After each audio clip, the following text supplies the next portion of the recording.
This video contains subject matter that may be offensive and disturbing to some people. If you are the type to require a warning throughout a video or show, let this message serve as your warning. This channel discusses the harsh reality of true crime. If this warning is not sufficient for you, consider a different genre and unsubscribe from my channel immediately.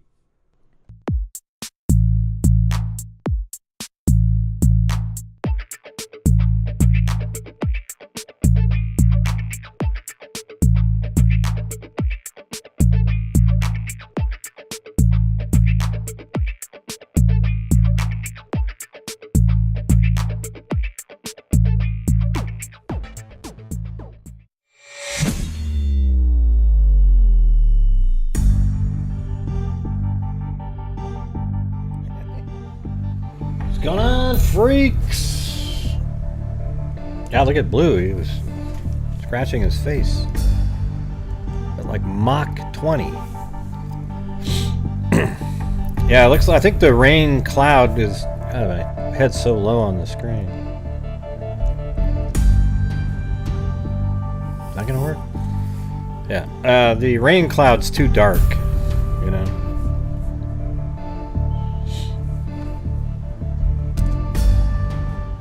That paint that I picked, I mean, it was weird because when you print it off, even if I use their exact hexadecimal, and it's way different, lighter. So I'm gonna try this different, like a lighter gray. I don't know. I'm still kind of debating if maybe I would like it really dark. I don't know, like a dark blue gray. Well, it was Rain Cloud, Sherwin-Williams.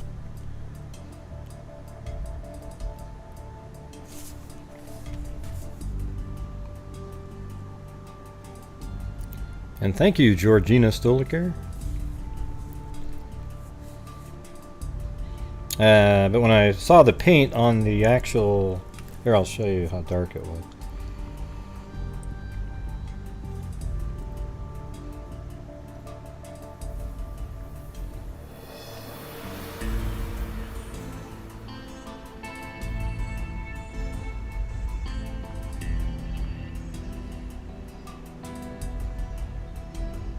And it matched exactly like on the swatch, but I didn't see the swatch.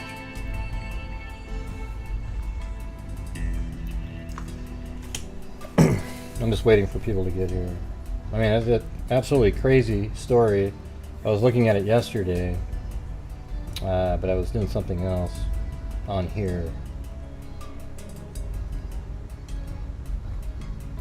Yeah, so let me show you the... That's pretty dark, don't you think? I mean, like, it's kind of cool looking, but it's just really dark. I don't know. I mean, I might choose it anyways. I'm just trying to figure it out. It doesn't quite look like the one I was looking at. What do you guys think of that? Hey, thanks, Ashley Hansen and Miranda Fratis Healy. Yeah, that's pretty dark. The other one's dark. The one I'm switching it to is dark too, but it's not quite that dark. That one's just like really, it doesn't look like what it seemed like it was supposed to look like. I want it sort of a blue, gray, somewhat dark. Something like that.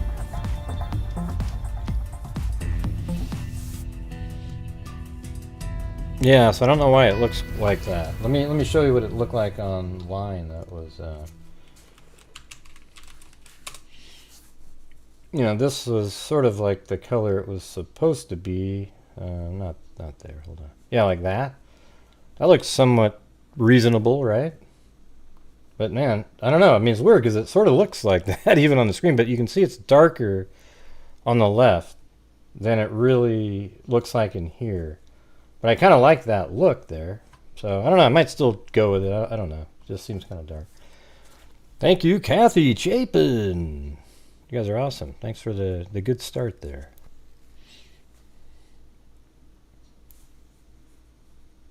Yeah, and so what's weird is if you take the color swatch and print it off, it's way lighter than the actual paint is. So, I don't know. What do you guys think? It is pretty dark. right there. It's kind of a neat color, though. I like it. I know, I like the web version, too. They said, well, we could add a little bit of white and try to get it to look like that. And then I'm like, yeah, I mean, see that right there? This versus that? Yeah, so hold on a second.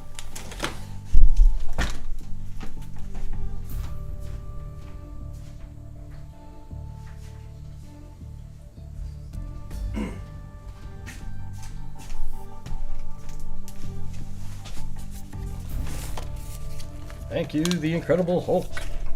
So I don't know if you can see. That looks totally different. That's not really what it looks like. Hold on a second. Labradorite. Hold on. Labradorite. Sherwin-Williams. So this is it right here. I think I might get this one instead. It's a little bit lighter. See that right there? I kind of like that one. What do you guys think? It might be a little bit darker than that, actually.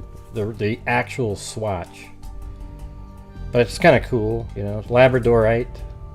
And look, it almost looks exactly the same. I mean, it is lighter, though. It is lighter. Now, so here's the difference. Oh, that's crazy. Looks almost identical. That's lighter. So, that's one I'm going to choose. We'll see what happens. I mean, I have 4 can lights. I don't mind if it's a little dark, you know. Kind of gives you more of a true crime mood, right? I mean, hey, thank you so much up there to CaliGal3 and the Incredible Hulk. The Incredible Hulk. All right. So, anyways, the other one looked perfect. Rain, kind of really light for the bathroom, and look, rain and this Labradorite look pretty good together. Like you put them side by side, they look kind of related or something. I like Labradorite. Well, there you go. There you go. If CaliGal3 likes it, I like it, right?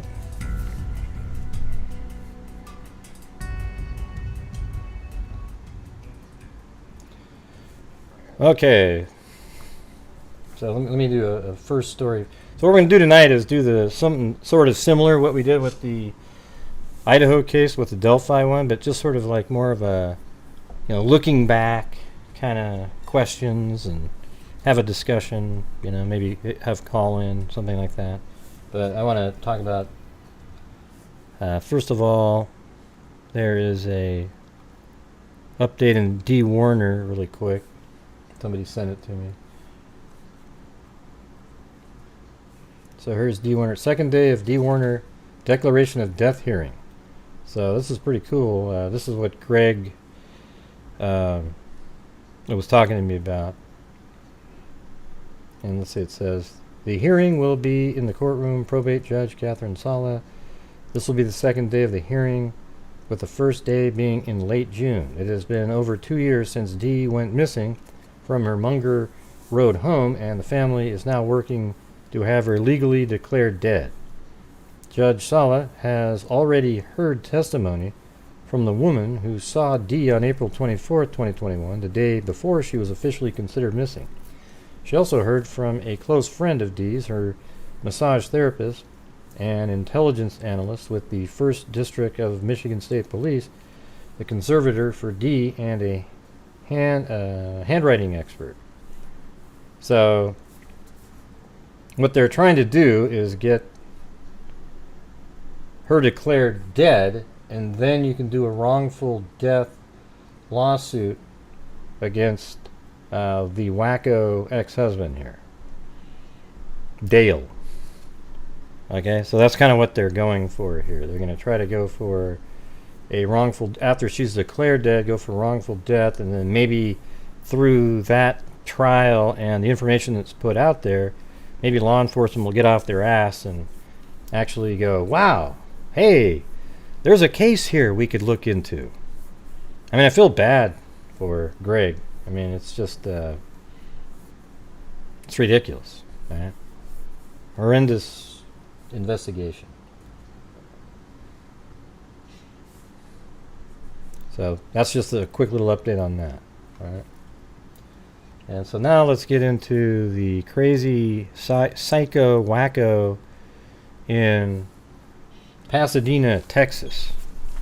I mean, you know, when you look at this case, this seems, well, there's some information about it that's come out since the press conference, but man, it's creepy as hell, man. Like this little 11-year-old girl from, I think it was Guatemala, and her dad, you know, probably just working their asses off, or he's working, and she was at home alone, 11 years old. He's probably out working, and I guess the rest of his family's back in Guatemala. You know, he has a wife and kids. They're probably younger, I would imagine. So, you know, maybe he works here, sends money home, whatever, right? And this 11-year-old girl's in her apartment and actually texts her dad, hey, there's this guy outside. There's this guy outside the front of the door. And, you know, she wasn't going to let him in. And then later, the dad comes home and finds her. She was, you know, raped, choked to death, or whatever it was, strangled to death, and placed in 2 plastic bags underneath a bed in the house. I mean, have you ever heard of anything like worse? I mean, it's just like ridiculous, right? So anyways, let's play the press conference here, and then we'll read some of these articles that have come out.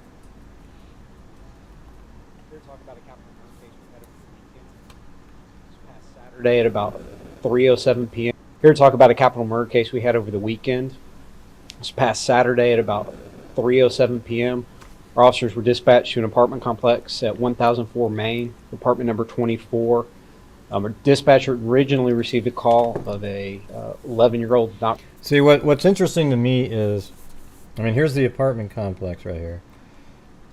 The person knew that she was alone by herself right then.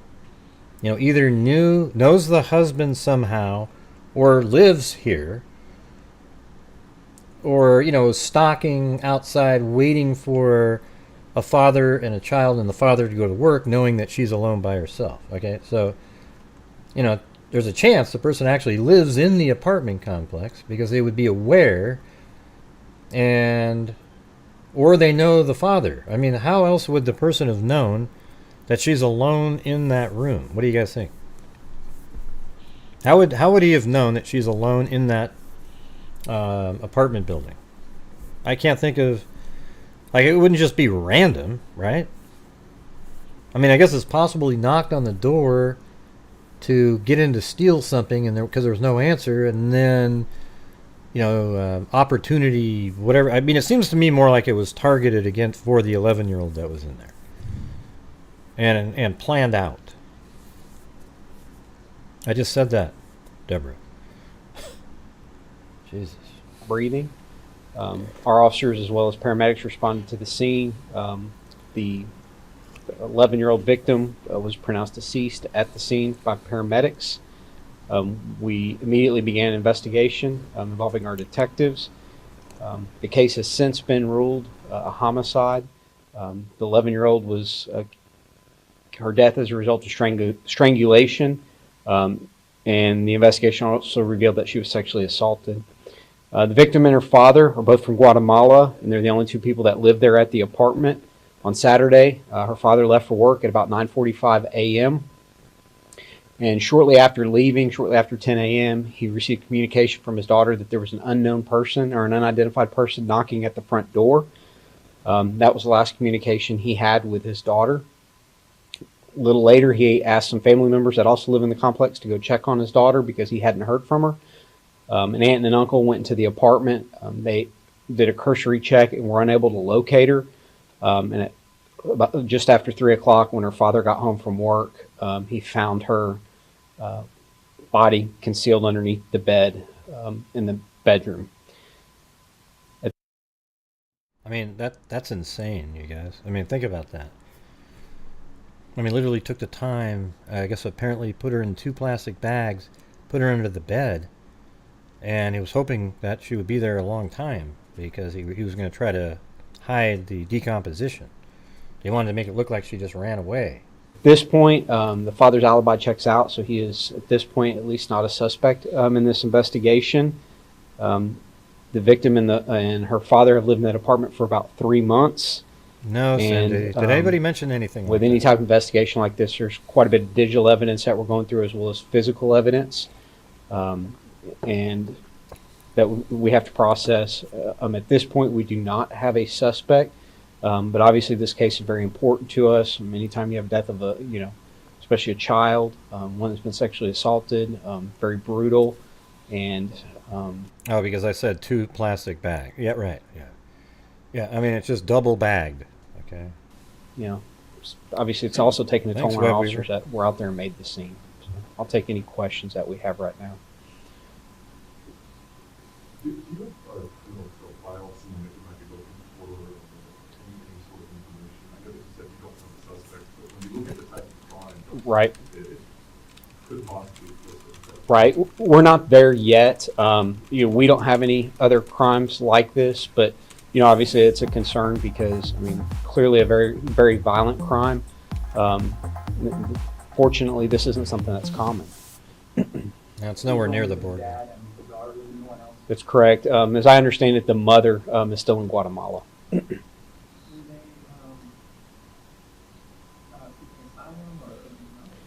Well, I know, but I do not know their legal status right now. As far as our investigation, that's the least of our concerns at this point.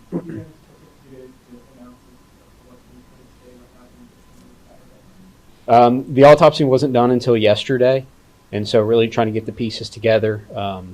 When I come stand before you, I want to have as many facts as I can, and so again, the autopsy not being done until yesterday is the reason we're putting it out today. Is this an apartment complex? It is an apartment complex, relatively small. There's a large Guatemalan population there in that apartment complex. And like I said, the family members that the father had called to come check on her, they live in the complex as well. And so it's a, I say a fairly close, community there. Somebody had to have seen something. And that's the big thing that we're asking for is, whoever saw something, around 10 a.m. or just after 10 a.m. on Saturday at that particular apartment, we're asking them to come forward with any information that they might have. Is it safe to say that maybe that person who does that little girl over there at home alone? It seems awfully, suspicious that, dad leaves for work and, within 30 minutes you've got somebody knocking at the door, certainly. Okay, so at around 10 o'clock, is that what you said? Within 30 minutes you've got somebody, we're asking them to come forward with any information that they might have. Is it safe to say that maybe that person who does that little girl over there at home alone? It seems awfully, suspicious that, dad leaves for work and, within 30 minutes you've got somebody knocking at the door. yeah, so somebody was aware. See, like I said earlier, somebody maybe in the apartment complex or somebody aware of the father's work schedule. I mean, it could also be somebody that's just stalking the area and watching and seeing what the father's doing and then knowing that he left. But it's definitely somebody, I believe, that targeted her specifically, knowing that her dad was gone. Okay, so that part I think is, it wasn't just he randomly started knocking on doors. Certainly.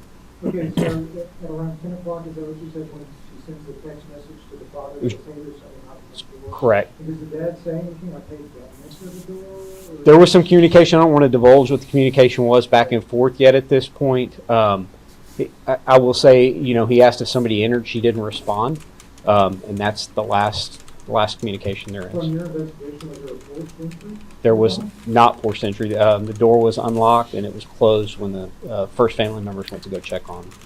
And you said it's a very small complex. Yeah. Correct. And what are the odds that it could be somebody living in the complex still, or someone who's familiar with the complex? I think naturally that's the first place you're going to look, right? Is somewhere around there, and that's obviously we're going to start our efforts there. and move out from there. But that's certainly we have talked to several people there in the complex at this point. Mm-hmm. There you go.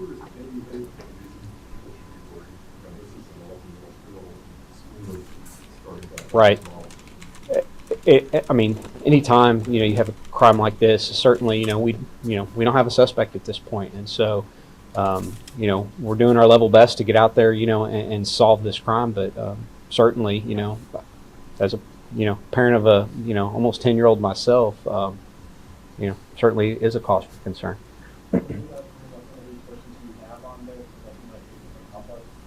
The big thing we need from the public is anybody that they may have seen around that apartment around that time.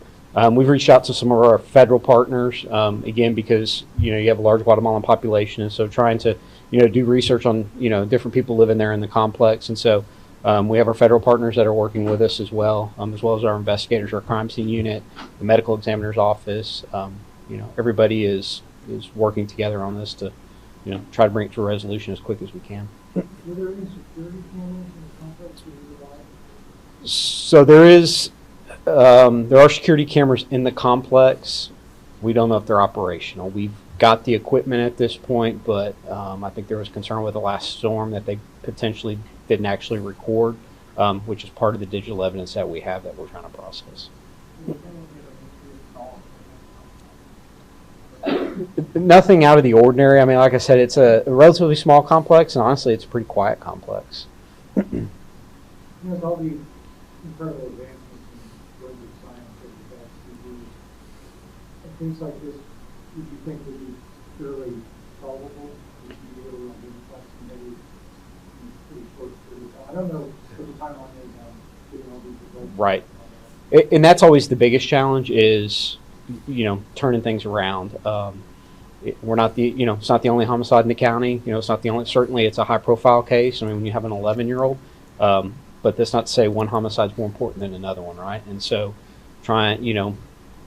working through, with the Institute of Forensic Sciences on the processing of DNA. DNA is time consuming as far as getting, results back. And so we're working on trying to identify which pieces of evidence are most important at this point to try to get that processed as soon as we can. They moved here about 3 months ago, and so as I understand it, she had not been enrolled in school yet, and I don't believe, again, the information I have right now that she was in school here at the end. I believe they were in Austin for several months before they moved here, and then before that they were in Florida for a couple years.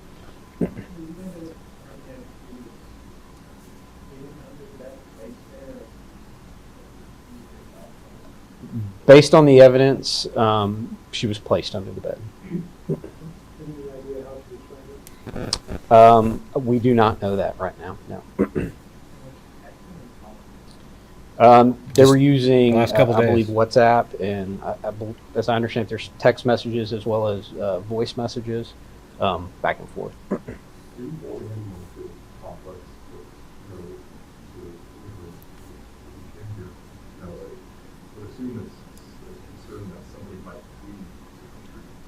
Right. So we've gotten information, talked to a lot of people out there. We've gotten some people have voluntarily given us DNA samples to be able to compare as the investigation goes on. And that's honestly one of the big challenges we have right now is you have a large undocumented population out there, and so getting cooperation has been frankly somewhat of a challenge.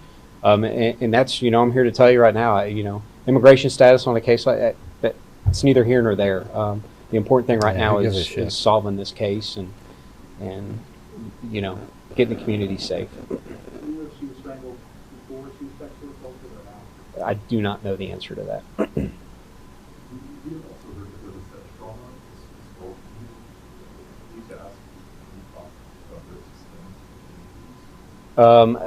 She was strangled, as we've mentioned. I'm also understanding there's some blunt force trauma to the head as well. But as far as that, I don't want to get into the other details or the other evidence right now.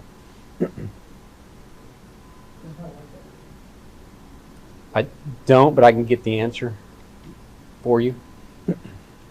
Other than there's no relatives.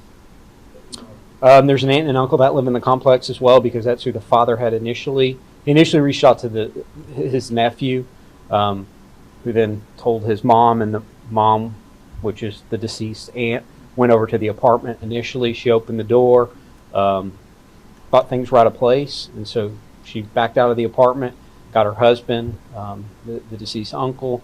He then went into the apartment, looked around, didn't find her, and then they started looking in the complex. And then Dad, I guess because of his job, he was focused on his job, and it was about 1 o'clock on his lunch break when he had reached out to them to start, hey, I haven't heard from my daughter. Can you see if you can go find her? And so when he got off work at 3 o'clock, he immediately went home and set everything in motion from there. Father's 32 years old. So at this point, you don't know whether she may have strangled with hands or possibly with a device?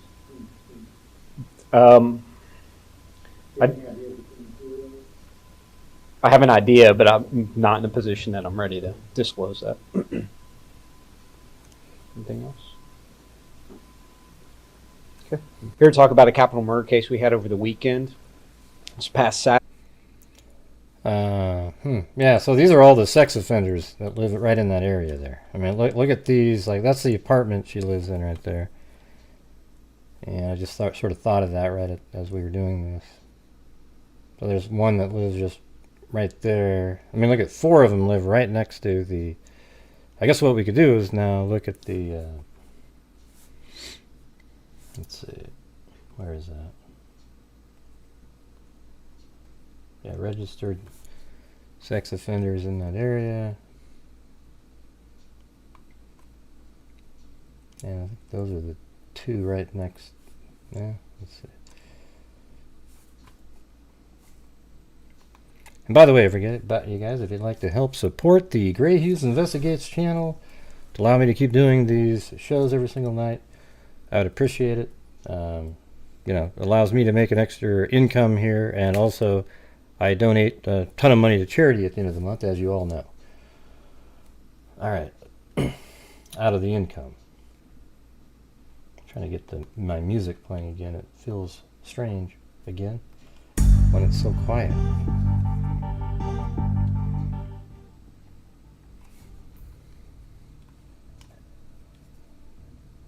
Okay, these are the ones. What's this one?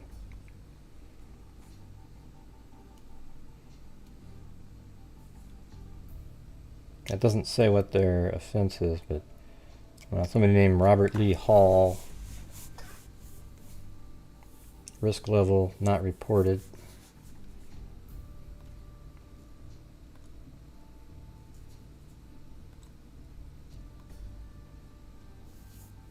Moderate risk level there.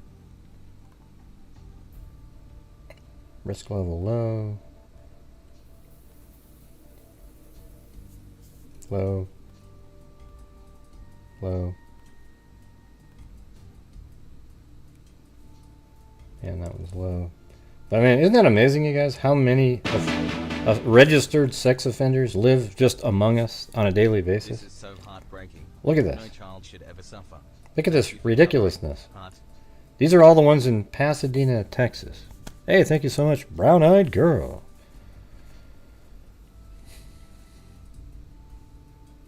Why does it matter what the name of the... I mean, is that a big sleuthy moment for you to know the name of the complex? I can just tell you it by going down to the ground here.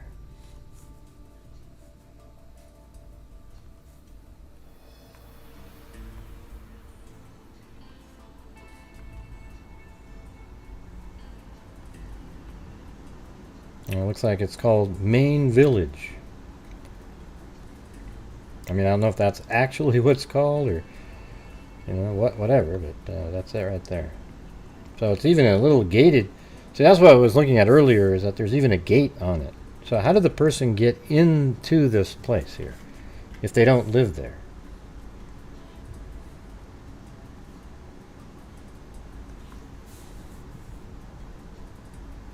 I looked it up online. I typed in sex offender list of registered sex offenders in Pasadena, Texas. There it was.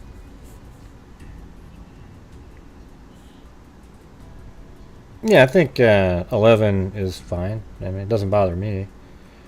That 11-year-old being allowed to stay at home while the dad's at work seems doesn't I mean, if you're like, I could see if you're below like 9 or 8 or 7 or something like that, that gets kind of weird. But 11, your brain works. You're what grade are you in? You're in probably 5th or 6th grade at that point, right?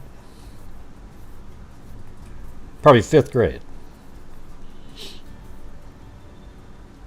I mean, I think people even babysit at that age in some places. Yeah, of course it depends on the kid. Of course it depends on the kid. Yeah, I mean, you could be either in 5th or 6th grade. If you're 14 when you graduate, when you're in 8th grade, then you're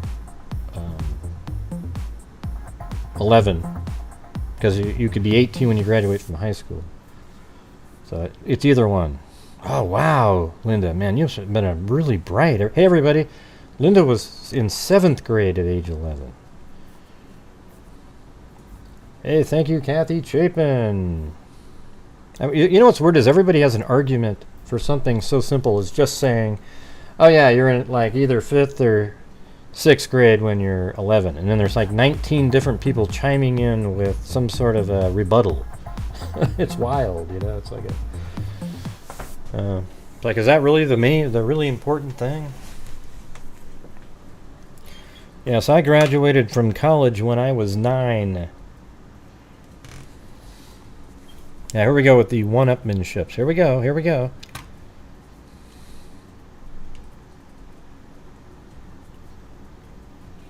Mm-hmm. Yeah, let me go through some of these stories now. Articles. In our other headlines today, Crime Stoppers is offering a reward to help the person who killed an 11-year-old girl in Pasadena. Just a horrible crime. Maria Gonzalez was sexually... Today, Crime Stoppers is offering a reward to help the person who... You mean help find the person? Yeah, we're going to give her money to help the person. Yay, that's a great idea. Killed an 11-year-old girl in Pasadena. Just a horrible crime. Maria Gonzalez was sexually assaulted and killed inside her home on Saturday. Thank you, Texas Annie. Joins us live from Main Street. Thank you, Texas Annie and Teresa P. up there. I think I missed that. Near Southmore, with the very latest on this horrible case. Anna Yeli. We're actually collecting donations for the killer tonight. Jesus, really? Well, that's right. Crime Stoppers pretty big blunder. told me they reached out to Pasadena Police Department hoping to offer a $5,000 reward. They want this to be an incentive. Hopefully someone can come forward with information. Incentive. Police Department hoping to offer a $5,000 reward. Yeah, 5,000 is pretty, pretty decent right out of the gate. Hopefully someone can come forward with information and they can find Maria's killer. Residents at this small apartment complex in Pasadena are still shaken. Mad and sad. Wanted to cry because I seen her. This after 11-year-old Maria Gonzalez. Here we go, everybody. I graduated college before I was born. I win. You can't beat me now.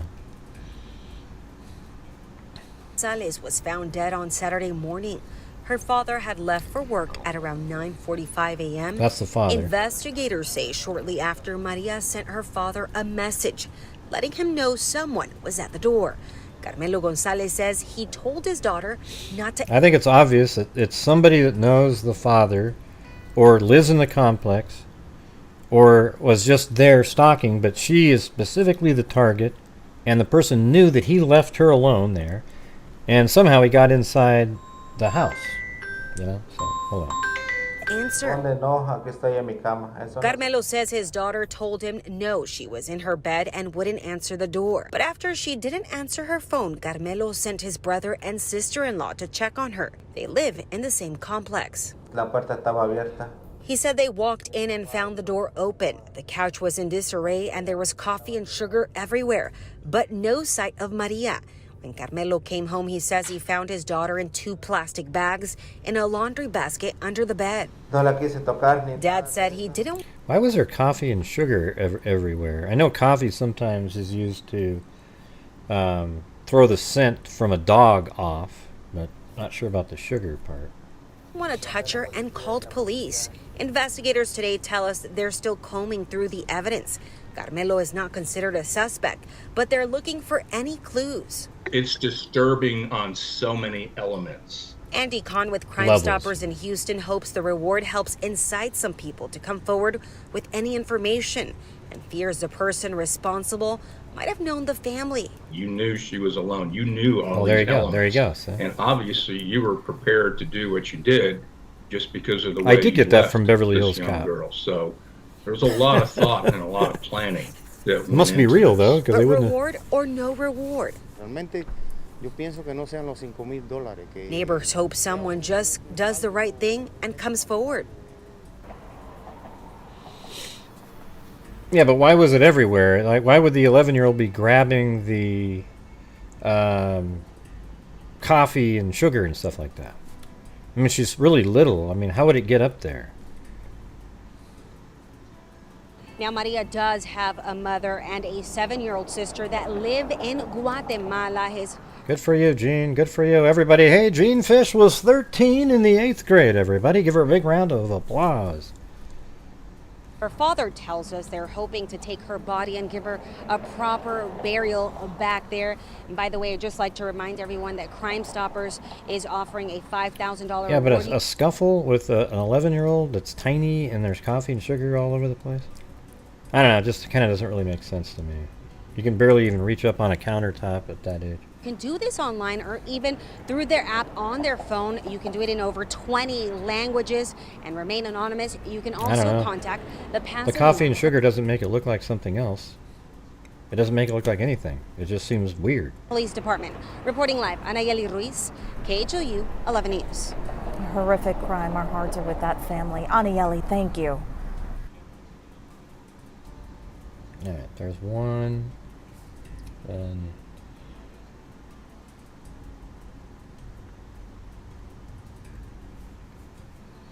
Dad says daughter texted that someone was knocking on the door before she was found dead in Pasadena. This is a really creepy, bizarre Shannon story. Ryan joined from the apartment complex off of Main Street, where she spent the day speaking with the girl's family and neighbors. Shannon?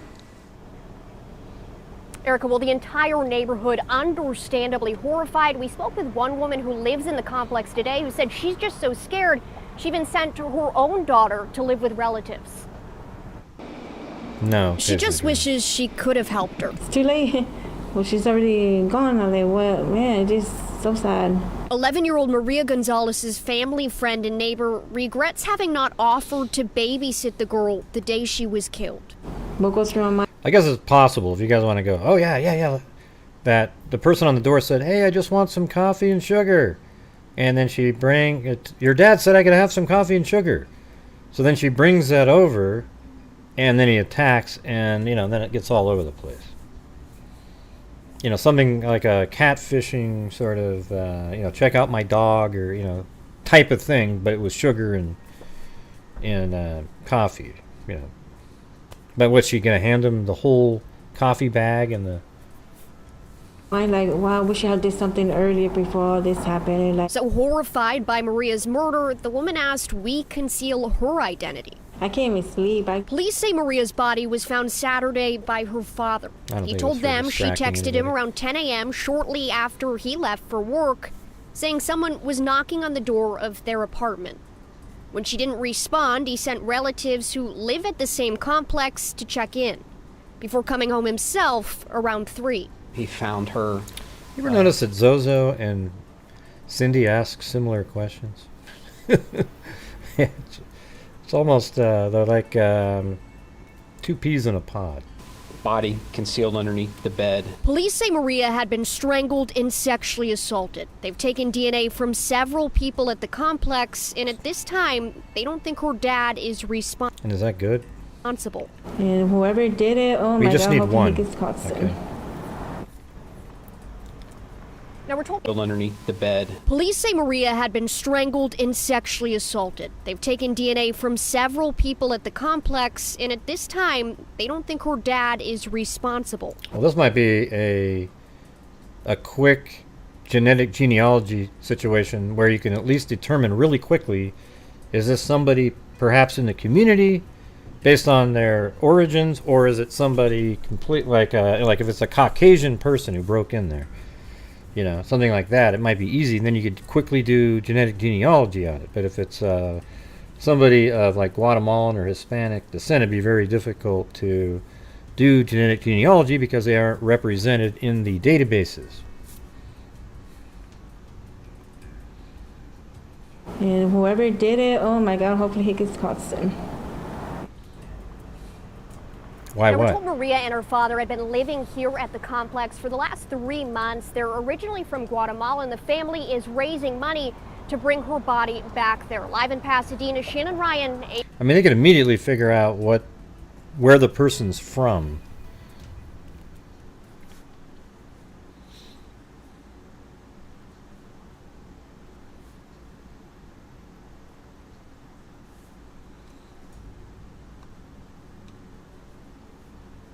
For work. The situation, police say that when the dad left for work, that was the last time he heard from his daughter, when she texted him saying that somebody was knocking on the door, and what they say, they said that there was no signs of forced entry. Mandar su cuerpo, pues necesito ayuda para. Families and police are trying to figure out who killed 11-year-old Maria Gonzalez at the small apartment complex on Main Street in Pasadena.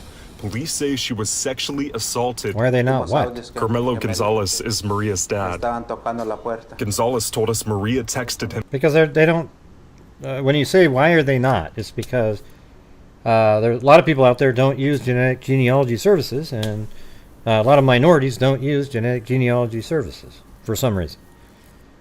I mean, that's just it. I mean, just like it's hard to, like, African American or Black American, you know, what they aren't represented in the database because they haven't. Well, here's how it would work. Oh my God. You have to upload the kit to ancestry.com. Well, I don't know why they don't. You know, I mean, why don't you know, I mean, do you have an answer? It could just be, you know, sort of not trusting the system. You know, where's this DNA going? Or just financially. They don't put, like DNA is, you know, you upload to, you spit into a vial, send it to 23andMe or Ancestry, right? Then it takes the extra step to download your zip file raw data and then upload it to Family Tree DNA or GEDmatch, okay? Very few people do that. There's only 1 million samples, or like 2 million now, in GEDmatch of 2 million different people with 7 billion people on the planet, and yet it still works. And after he left for work Saturday morning, she said someone was knocking on the door. I don't mind doing it at all, man. I wish everybody would do 23andMe or Ancestry and then upload their DNA to GEDmatch. Even you criminals out there, because if you're not a criminal, you shouldn't give a shit. You know, that's the truth. Just like the people caring that there's those cameras, you know, the ones, the CCTV that they have in Europe. I wish we had those everywhere. Because they only look at them when a crime happens. Like a crime happens and they go back in time and then go find the killer. But everybody goes, I don't want him, I don't want him, I don't want him. Right. Well, it makes you wonder what's up with you specifically at that point. Because I don't really, it just, you know, as long as you have laws out there where you know, you can't have some guy recording and there's massive fines and loss, you know, you can get a ton of money if that does happen. You know, I think they should just be in public places, on all streets. I mean, it's no big deal, right? There's cameras anyways, everybody has ringtones, and everybody's so happy when they're used to determine who a killer is, but yet everybody's like, I don't want to. Right, well, how come, you know? I know. Well, the thing is the way to make... I've had this idea 1,000 times. Okay, I've told you guys this.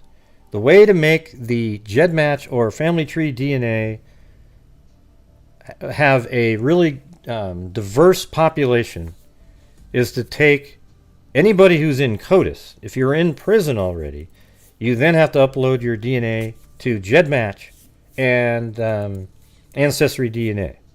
Or, yeah, ancestry DNA. Then you'll have the whole population and across the country in the database. Do you see how valuable that would be? And they're already taking their DNA for use, in CODIS. So why not do that? It's so simple. It's almost mind-boggling. It's worth the money it would cost to do it. It'd be absolutely amazing, and it would help identify Jane and John Does. It would help identify killers. Yeah. Family members then went to check on her, but they didn't see or hear anything. Gonzalez finished his shift at work, and when he got home 5 hours later after that initial text, he says he found her dead, hidden under a bed. The father's alibi checks out. Police say at this time his alibi checks out and that he is not a suspect. Police told us federal investigators are helping to figure out what happened to Maria. DNA samples have been taken from people who live in the complex, but police said they're running into some roadblocks. Getting cooperation has been frankly, somewhat of a challenge. Gonzalez told us Maria's mom was in Guatemala when this happened. He says he doesn't understand how someone could do something this awful. He told us he is not going to rest until he figures out exactly what happened. We don't know if they're operational. There were security cameras, but police say it's unclear if they were working at the time. Reporting in Pasadena, Giovanni Ligi, ABC 13 Eyewitness News. We also want to keep Maria's photo up for a moment here. Pasadena police chief says he has a child around her age and he's very concerned there are no arrests. As for those cameras at the complex, police say they may have been damaged in the storm a few months ago, but he says detectives are going through a mountain of digital evidence.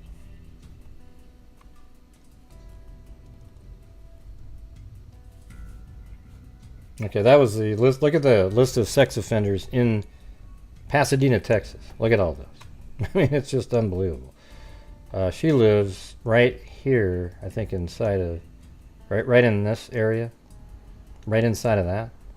So you've got all of these sex offenders living around, and we don't know, which one is which. They all seem like they're kind of, like that's a moderate risk one there. It doesn't say exactly what they're in there for either. Yeah, there's a lot of them. I mean, I wouldn't say hundreds, but, around, looks like maybe, just 1, 2, 3, 4, 5, 6, 7, 8, maybe 105 or something. Actually, 112 right there. 112 sex offenders living in Pasadena as of August 16th, 2023.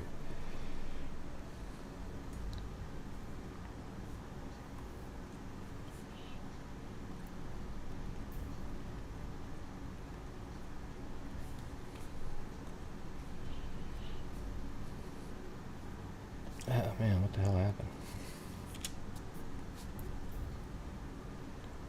The horrific sexual, can I not get in there? Oh, I have to subscribe.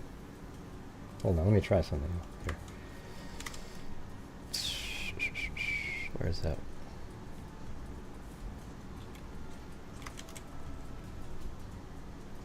There we go. Let's see. The horrific sexual assault and slaying of 11-year-old Maria Gonzalez has left her family and local police in Pasadena, Texas perplexed as to who's behind the very violent killing on Saturday, with her eerie final message indicating that a stranger was knocking on her apartment door. That final text sent by Maria to her dad, Carmelo Gonzalez, around 9:45 a.m. Saturday, about 30 minutes after Carmelo had left Maria at their apartment alone to go to work. So he left it more like 9:15. Thanks, Cadillac. Thinking the button was broken again. The final let's see. Brugger said Carmelo had been cleared as a suspect in his daughter's murder. Probably tested DNA really quickly. He said Carmelo frantically returned home around 3 p.m. Saturday after Maria stopped responding to his texts.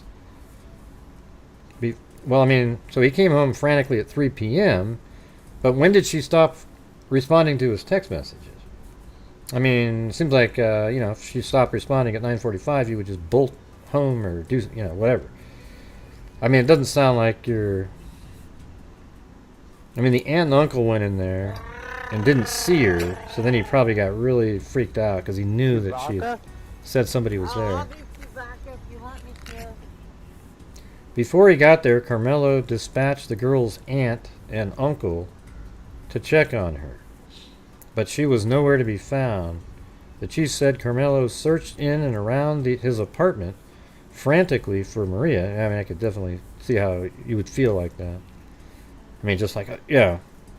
I mean, the only comparison I have is when I know that Chloe or Blue snuck out the back and I don't see him anywhere, and immediately my heart starts pounding weird because I know that they're not around. And remember the one time when Blue was just gone, and then it was just merely because my wife was driving home. He was down the street, like way down Main Road there, and he went running after her car after somebody was going to try to pick him up. But anyways, the chief said Carmelo searched in and around his apartment frantically for Maria, eventually making a harrowing discovery. She'd been killed and stuffed under a bed. They left her under the bed in a plastic bag. They left my poor daughter. Breger, said Carmelo, was quickly cleared as a suspect because he had proof he'd been at work and no other suspects have been identified. He said the Harris County medical examiner determined Maria died from asphyxia due to strangulation and blunt force head and neck trauma. And also, I wouldn't think that if he did it, he would have had his the aunt and uncle go over there, right? I mean, because they could have easily just found her under the bed like he did. Breger said evidence showed that the girl was also sexually assaulted. Maybe he was, but you could make an argument that he was hoping that they would find her under the bed. If you were going to say that he was the person. I don't think he is, but a strategy would be to have somebody else go over and find him, and then you're at work when you're calling, right?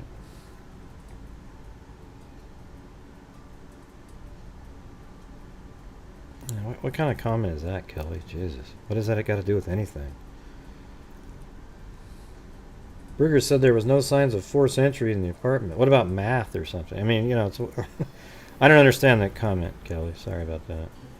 Texas Annie, sorry, I was supposed to tag.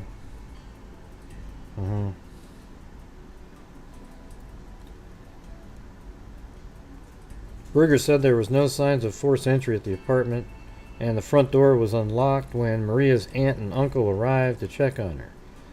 Carmelo told Univision that Maria was sending him voice and text messages through WhatsApp about the stranger knocking on the door. Oh, again, thank you very much, Cadillac up there. Good to see you. Haven't seen you in a while. Hope you're okay.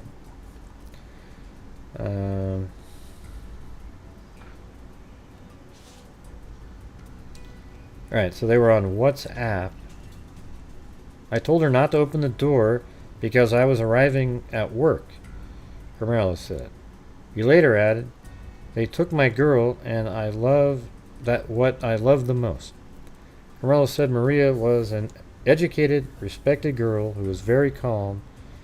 He'd recently moved with her to Pasadena from Austin, Texas, after a stint living together in Florida, Breger said. They'd been in the United States for 4 years and in the Pasadena apartment for about 3 months. Breger said it was pretty quiet apartment complex, largely made up of Guatemalan immigrants. No one else lived with Carmelo and Maria. Who's Maria?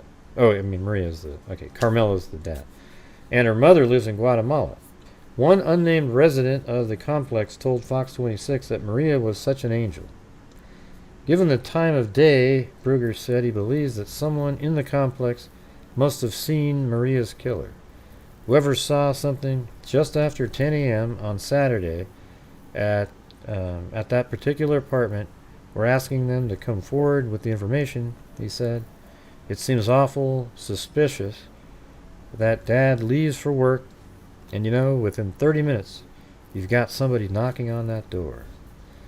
Locating witness, maybe the police's best chance at solving the murder. Ruger said the apartment complex, located about 13 miles southeast of Houston, had security cameras, but they were damaged by recent storms and are believed to have been inoperable over the weekend.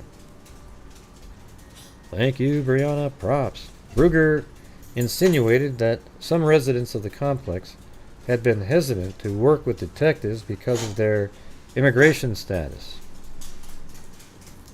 He said he instructed his officers to make it clear that their only priority is finding Maria's killer. I'm here to tell you immigration status in a case like this, that's neither here nor there, Ruger said. Yeah, I mean, it's absolutely unimportant. You know, it might be something you might just want to know, I mean, but it has nothing to do with, you know, the case. You know, you're going to work it the same regardless, right? Given the suspected randomness of the slaying and Maria's age, Ruger said the case will be a priority. He said it hit especially close to home because he has a 10-year-old daughter himself. DNA evidence from the scene has been sent to the Harris County Institute of Forensic Sciences. We're working on trying to identify which pieces of evidence are most important. Hey, thanks, Kathy Chapin. Mama 457 Rose and Susan Smith. Alright, well there you go, everybody. That was Daily Beast right there.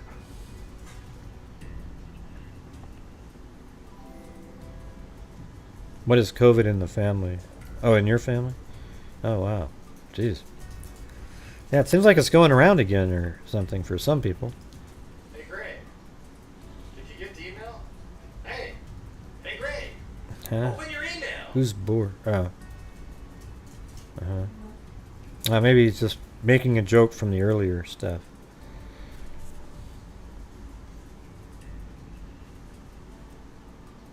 I think Board was just joking around about the what you guys were saying about how you graduated from school, or you're in high school when you're 3, you know.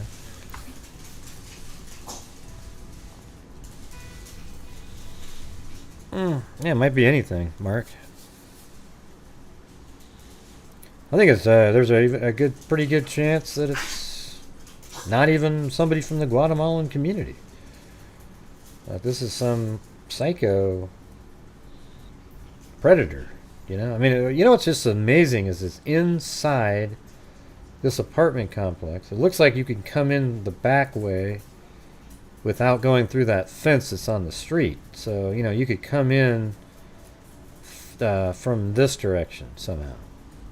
You know, just walk across the field, walk around, and get in there. But somebody would have to know that.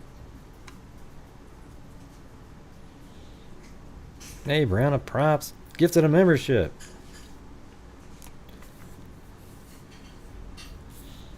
Doesn't sound like the door was unlocked. So she must have opened it even if her dad said not to open it.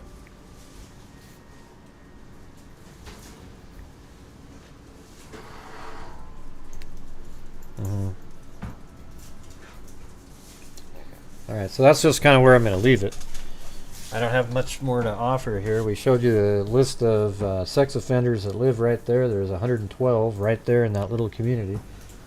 And then there's also, you know, it appears, based on the information, that the father apparently was at work at 9:45 when he got a text message from his daughter saying, hey, there's somebody at the door. He said, don't let him in or something.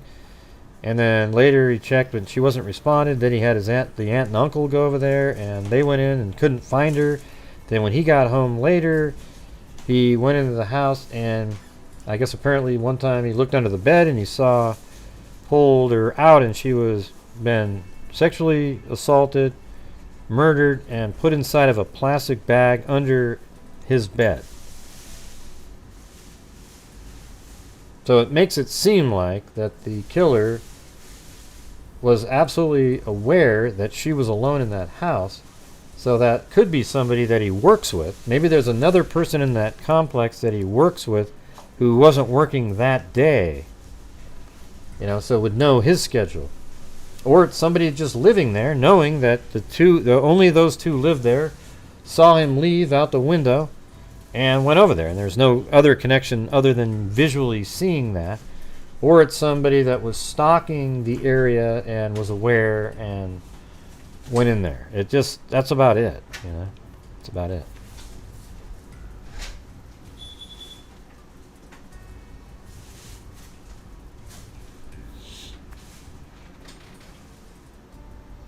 I don't know whose bed it was under, to be honest with you.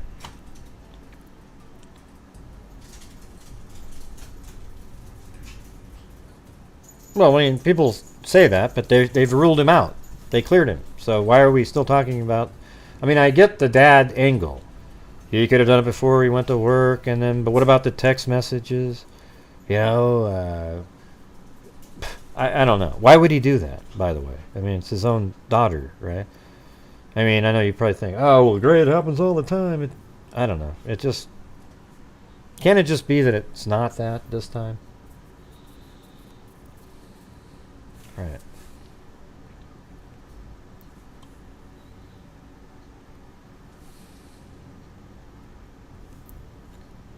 Well, I mean, that's what the wording is up there.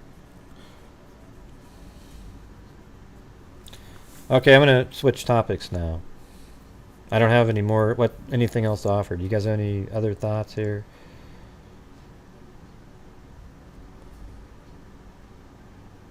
Right, I mean, of course, family member crosses your mind. They ruled out the dad. So, and then the dad called the aunt and the uncle, so it's not them. So, who was it? I mean, but you can immediately rule those things out.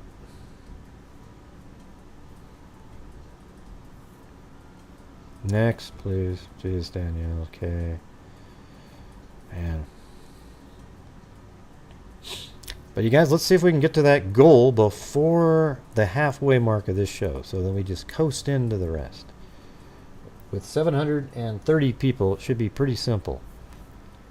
They have DNA, so they can easily rule out blood relative. Yeah, I mean, they're going to be able to test it. And if it comes back that the DNA that's associated with the crime is the dad or some other person, they're going to easily just be able to go, oh, whoa.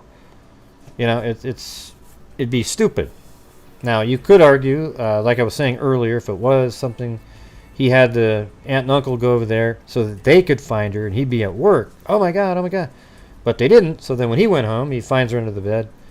But why, you know, I mean, I guess she's in the house and you aren't able to, see, in a complex like that, you wouldn't be able to take her out of the apartment without it being seen. So the person goes into the apartment and leaves alone, and she's left alone in there dead. Because he couldn't take her out of the place. Now, this is a weird one, man. This is right out of some of those old, crazy, psycho, sort of serial killer-like cases, right? I mean, just...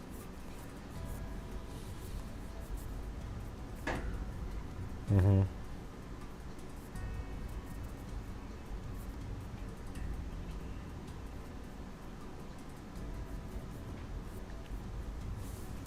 Anyways, I'll be back in a second, and then we'll do the Delphi questions.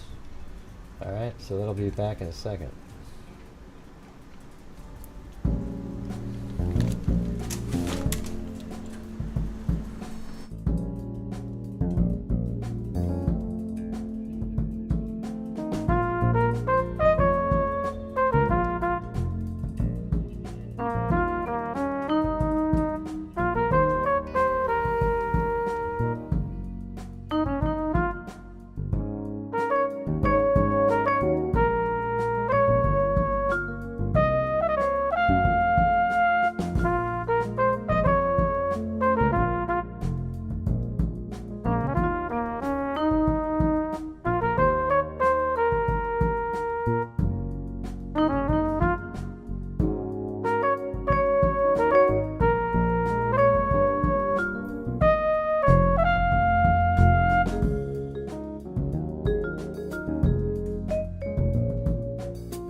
Oh, sorry about that. I had to go because we have to make a decision on the paint by tomorrow. Hey, whoa! Thanks everybody.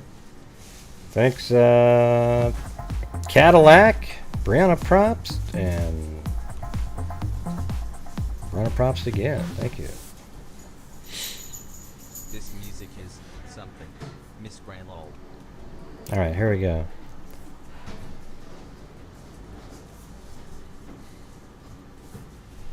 All right, so I thought we'd go back to. I liked that conversation we had the other night regarding the Idaho 4 case. So I figured we could try doing like sort of something similar, just going back in time. I mean, there's a lot of people here that have been following the Delphi case since the beginning, I would imagine, right? And by the way, could you guys hit the like button for God's sakes? I mean, when you come in and, you know, you got 700 people and there's 200 likes, it's like, just hit the like button for the creator. I know it's not that, you know, you should probably like it, but I mean, wasn't it like worthy prior? Yeah, so let's go ahead and hit that like button really quick. Maybe try to get it up to 300 really fast. Shouldn't be that difficult. I mean, we're at 299. Keep going. Hit the like button, hit the like button, hit the like button. 10, 20, 25, 30, 35, 40. Hit that like button. Hit that like button. It's the easiest damn thing in the world. If your hand's broken, use your tongue. Who the hell cares? Just do it, man. Hit it with your head. All right, very good.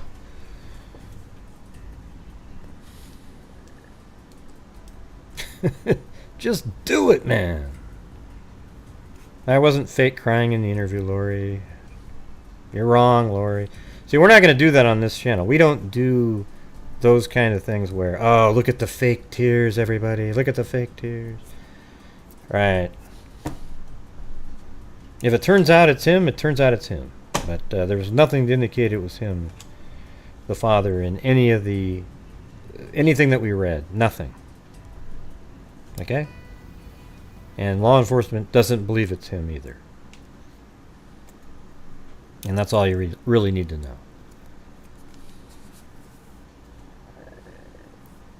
Yep, there goes my stomach. Oh wait, I did have something I was going to tell you before we get to the Delphi questions, is this. Oh, look at that. I was called so mean, and here we go. We're in prison, everybody. Will Gray make it out of prison? We don't know. It's possible. Well, I just talked to my wife. She doesn't like even the new color. She just wants it to be rain. I think I might just do that. Rain is that lighter sort of blue-gray. Maybe I need to have a happier place instead of a doom and gloom.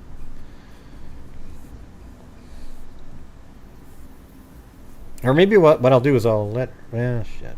I don't know. Since we got to get a new paint anyways, I'll let her pick a paint for the laundry room and the bathroom. Thanks for standing up for the victims living and dead. Hey, no problem, no problem. Yep, you guys, you're the ones that threw me in prison here. We're going to have to get me out of here to get back to what we were doing. Got some questions we'll ask, and then maybe some will develop in the chat room. That was called Rain. Look it up, Sherman William Rain. That's the color. It looks pretty good. Thanks for standing up for the victims living and dead.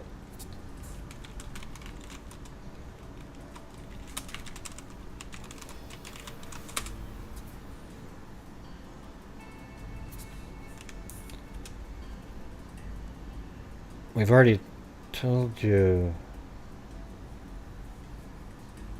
Okay, here we go. Well, I guess you can't see it because I'm still in prison.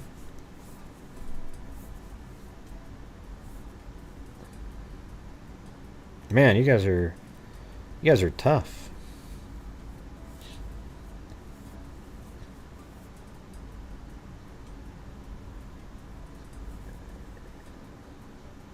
No. Don't want that one.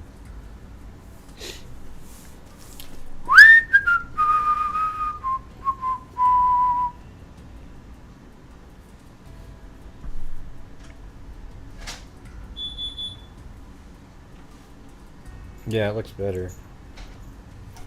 Hey, thanks, Ashley Hansen.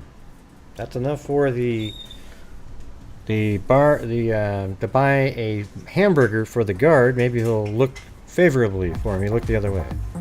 Oh, and then Kathy Chapin, and then Texas Annie. Oh, and then Cadillac got me an Uber and a hotel and a dinner all in one. Okay, good. And Christy Kazi got me a lottery ticket. Yeah, there you go. Man, thank you guys. Appreciate it. Oh, and Daphne got a Snickers bar.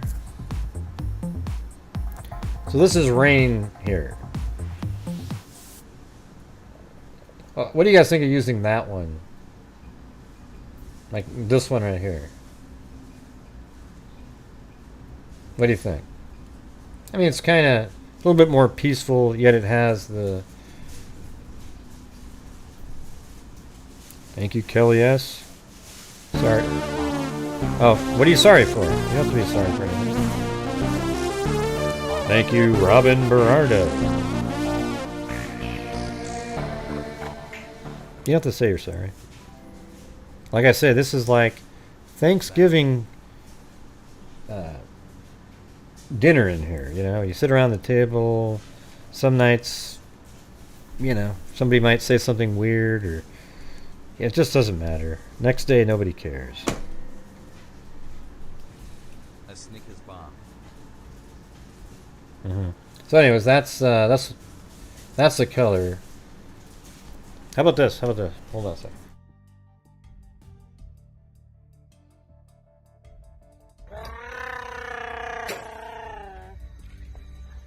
Chewbacca? Oh, I'll be Chewbacca if you want me to. Sorry, Gray.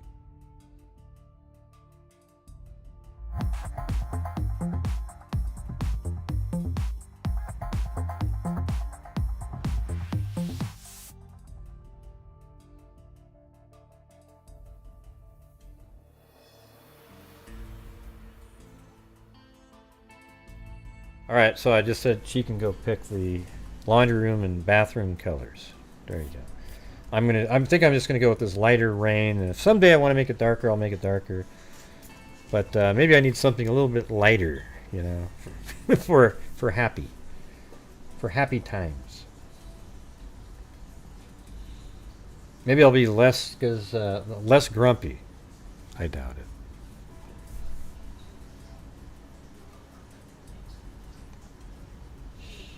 Okay, here we go. We're going to start off with the first question. Now, let me see. Where's that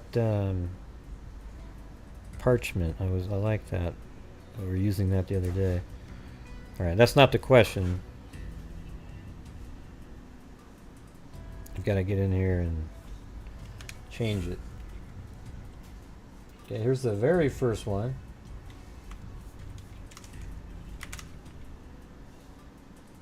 When did you guys start following the Delphi case? I started following it the night they were missing on Facebook. So what about you guys? I'm not putting yellow in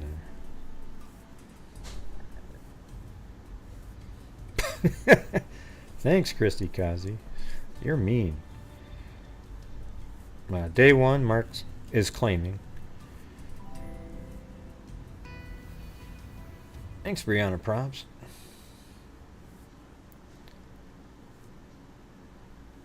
Yeah, so there's a lot of people that started following it later and on various press conferences. And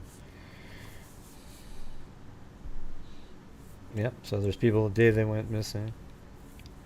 Awesome. Yeah. I know LM, who isn't here anymore, was following it pretty early on.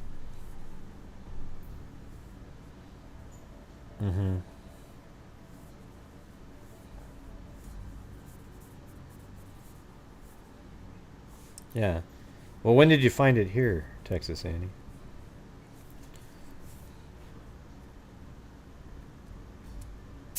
Yep. I would too, Kubi. Just be on rewind. Way later when Suzanne Murphy went missing, I think. You know what's weird? You know what's strange is, like, 3 years into Delphi, you talk to people, oh, I've never heard of it. And to me, it just seems mind-boggling. Because it's been such a huge case on social media and even on television, you know, specials and, you know, HLN's talked about it a million times. So it just seems weird when people go, yeah, I hadn't heard about it. Especially if you're a true crime person. Really, around the Murdoch trial. Wow. That's amazing.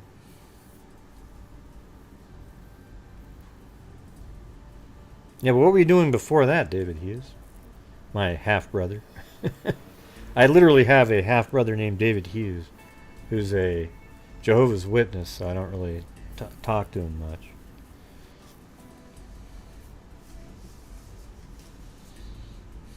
I mean, we don't, you know, have anything in common, so he's not going to want to. You see, it was weird, though, because he looked just like my biological dad. We all kind of looked the same. It's funny. About 2 years ago. If your child's school calendar is online, open it to public. So is Delphi. Huh? I've been following you way back before we were freaks. That's right. When did I even... You know what? I'd like to go back and figure out what year we called ourselves the freaks. I'd like to know when that happened. Wouldn't it be neat to go back and find... I'll tell you what. I'll give a...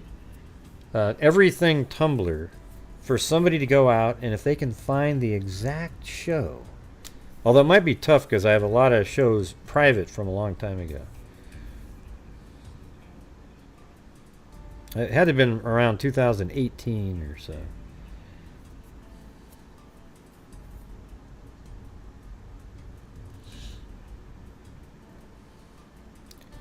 Somebody passing that day. Well, thanks, Brianna. Jeez. My birthday is February 13th. I have heard of so many passing that day. What's so sad?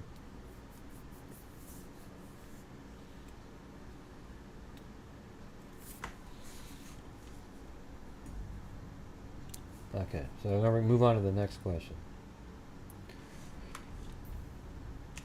These are just kind of random.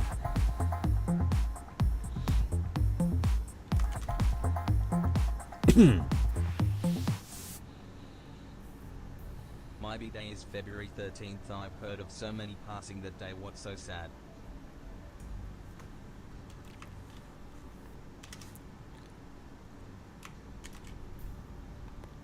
Yeah, there we go. Did you ever believe Ron Logan was the... It's too small, hold on.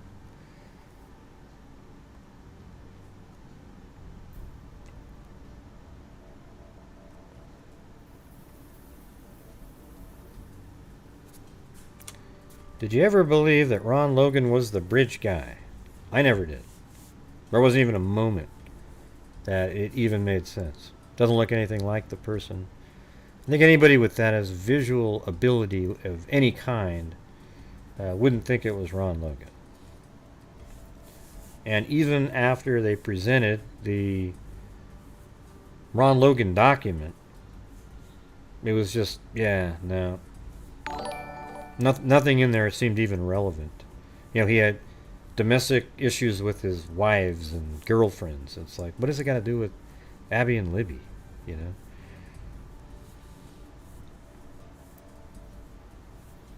Welcome, RF.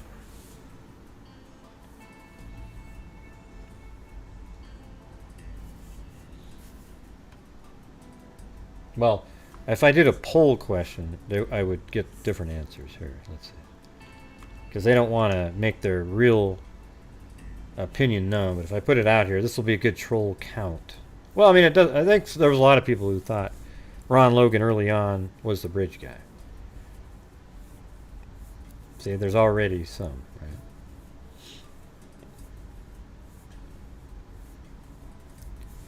Watching Gray's videos finally put it together for me. Well, cool.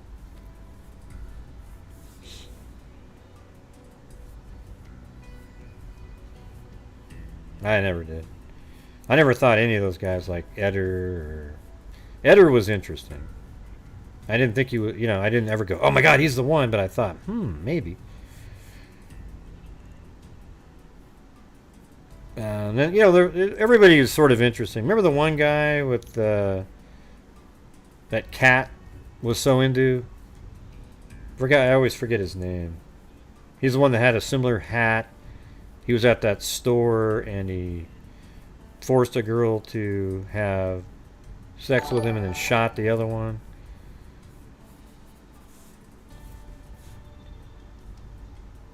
Pamela Dasgupta gifted a membership. The lucky winner was Blue Eyes Crying. I thought you were a member before. Yeah, I never, like, when you say suspected somebody, all I do is look at it and go, that's sort of interesting. And then later I just go, yeah, I don't know. Yeah, and Logan's too old. I mean, he was old as hell. And it's like, what kind of drive would he be having at that time?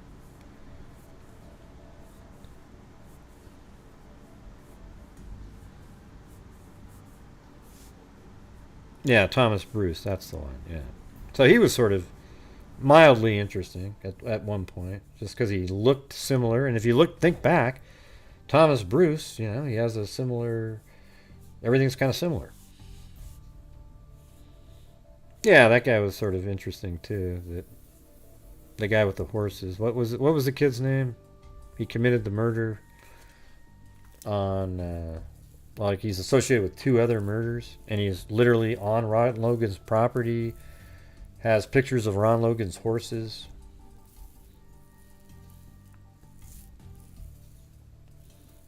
That guy was pretty interesting.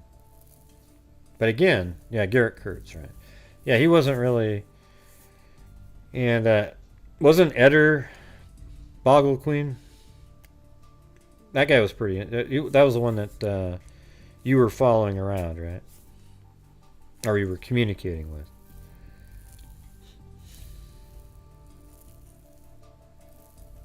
See, that was crazy because he had the IUD necklace, and he was just psycho, and he abducted women. So that guy was probably the closest, and he looked sort of like, you know, he's got the bald head and everything, kind of looked a little bit like Richard Allen looks. Yeah, that guy was crazy. I mean, I think I did a show where I showed the screenshots that Boggle Queen got. Yeah, that was so crazy that you're communicating with him while he's on the run, and then he kills himself. Yeah. Bail. Thank you, B. Sir. Hey! That was almost a Zozo-like comment. 45 minutes later, bail! But thank you. Let's pre-bail for the next time.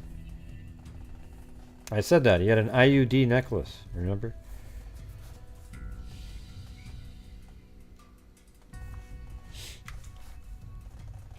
Okay, now we're going to move on. Well, actually...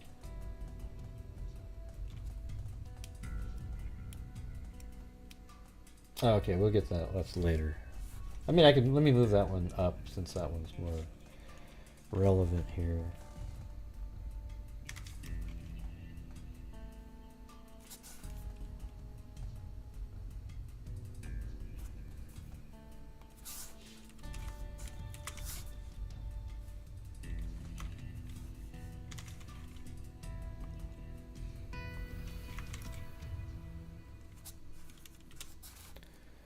Okay, so we're kind of talking about that right now, but this is one. Who were some of the other names out there that interested you? What did Troy Driver have to do with it? I don't remember that one.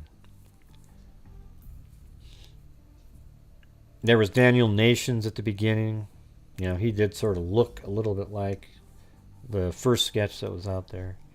But who doesn't? Everybody looks like the first sketch. If you're a guy and you put your face next to it and you somehow blend it in by overlaying it, oh yes, it looks just like it. Yeah, he was never a POI for me. I don't use POI because we're just normal citizens. If you were a cop, POI makes sense. Yeah, that's what I thought. So what does Naomi Irion case have to do with Troy Driver? Like, what would make you think he had anything to do with Delphi? Yeah. Yeah, Troy Driver is the one that killed himself recently. Okay, we'll try to stick on the same topic, thanks. Because we're talking about something else tonight.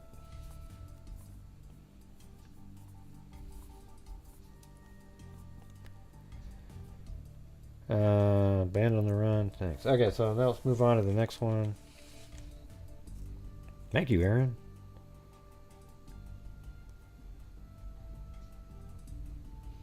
So I think we pretty much covered those. All right.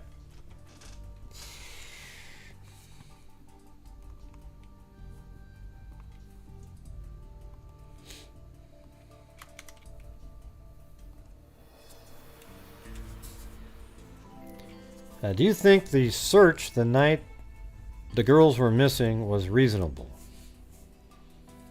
You know, in that first night when they were looking around. I mean, you can make an argument either way, you know. Some people don't like that they quit searching, but it seemed they probably felt like they searched everywhere that they would be because they looked on the side of the creek that they were on in the pictures.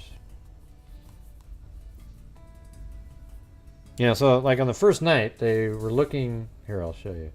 There's a lot of people that judge it harshly because they've heard other people say it, so then they say it, instead of really actually knowing. So the thing is, the first day, the girls were walking across here. That's where they were seen. So the river would be like a barrier, right? I mean, why would they cross the river? So everybody was searching over here, and they were even way around over in this area. They were all over here. And very few likely searched over in this area, if they even did at all. Because why would you? They were over here, and when you came down, why would they cross the creek? So it was kind of like a barrier there, and then they searched all around and didn't find them. And so some people stayed out overnight, but they didn't find them. And so they thought, well, they must have left the area. Oh, you can't see it. Sorry. So right over here, the... hold on. Sorry, I didn't have it on my screen. So here's the stream. They were found over here the next day. They were seen on different photographs right here on the bridge. 207 there, and then one just a little bit earlier, right about in this area. And they're on the bridge.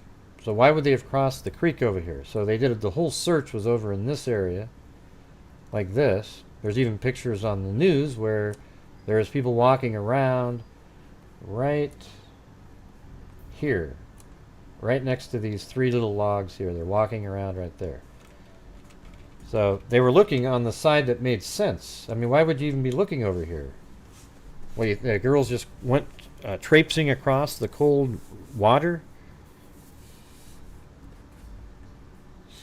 So the first night they were looking all over here, and I think they just figured, oh, they must have gone somewhere else because we didn't find them.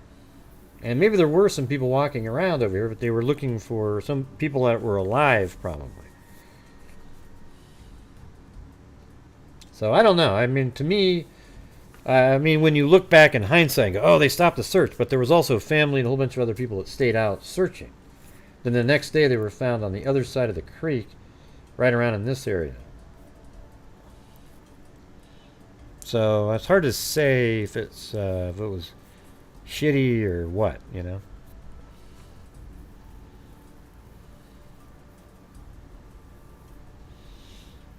There's a lot of stuff. Remember, he said, didn't he say the dogs were coming in, and then he decided to turn them away because, I mean, that was stupid. Yeah, you could have tracked a killer too, you know.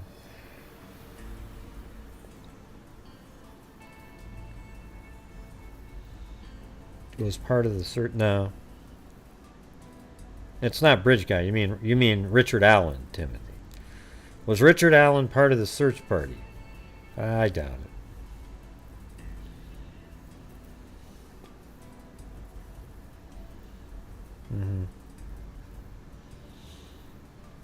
Yeah, I mean, I don't know why the decision was made to call off searches. That is kind of strange. And It's not strange in a nefarious way. It's just bad judgment, you know. Like there's just people that are stupid in society.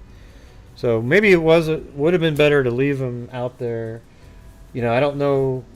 He had ping information too that came in later, and then I think he sent people back out there again or something. I can't remember what it said on that one special. You remember that?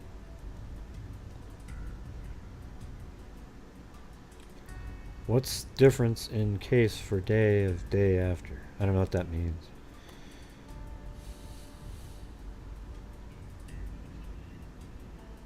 Five brain cells. Let me see if I can do it. 5 brain cells, 4 aren't working. 5 brain cells, 4 aren't working. God, I said that pretty good. 5 brain cells, 4 aren't working.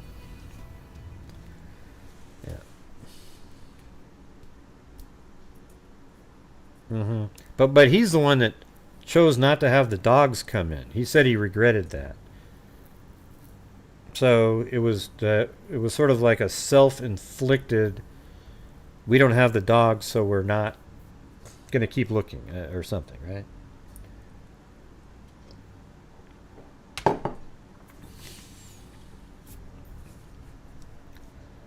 Thank you, Cadillac.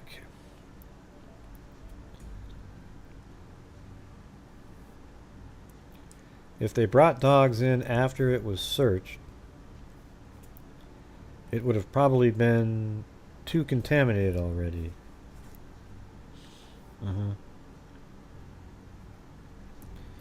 I sound strange with an accent? What do you mean? G'day, mate. I got 109,000. That's me all your score, mate.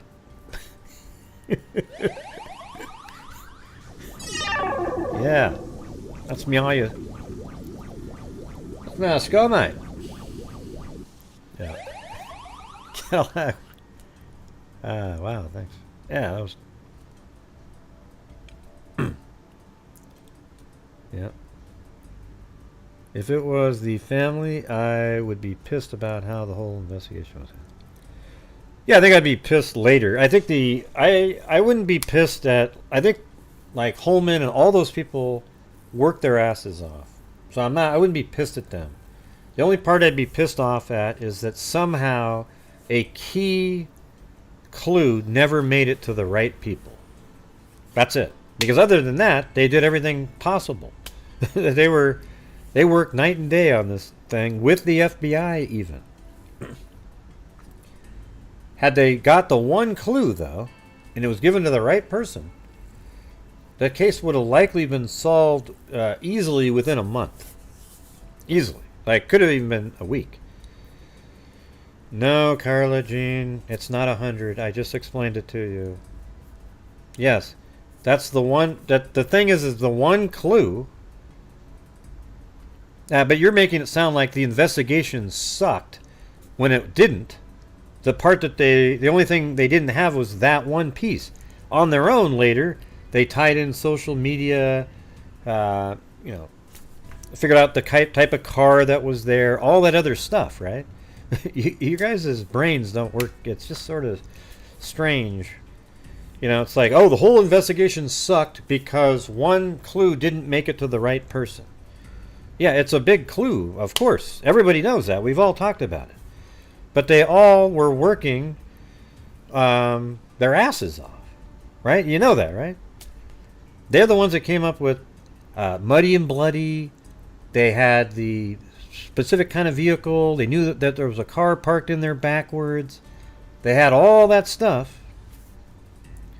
No, it wasn't right in front of their face.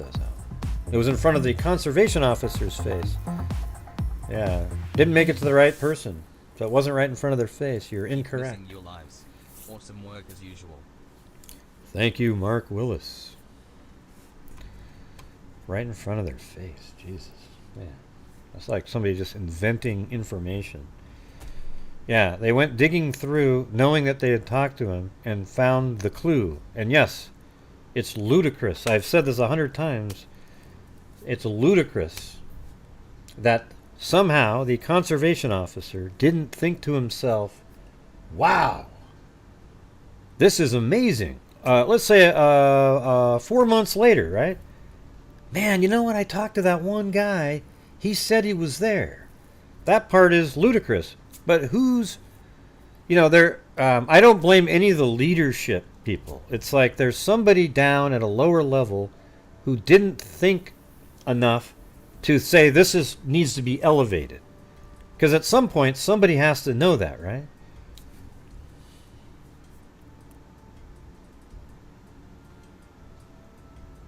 Yeah, it doesn't make any sense what you just typed in, Zozo. Let's see, I hope they have the goods on Richard Allen. We can't go back and change. Yeah, well, I'm sure they do. What were the initial instincts about what happened? Yeah, they took them forever. They didn't arrest Keegan Kline right away. In fact, they didn't arrest him at all. They waited for like 2 years. 2.5 years to arrest him.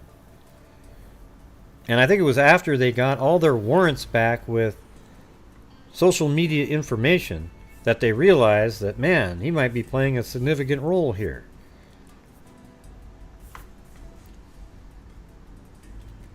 All right, anyways. Yeah. It's not like invent stuff.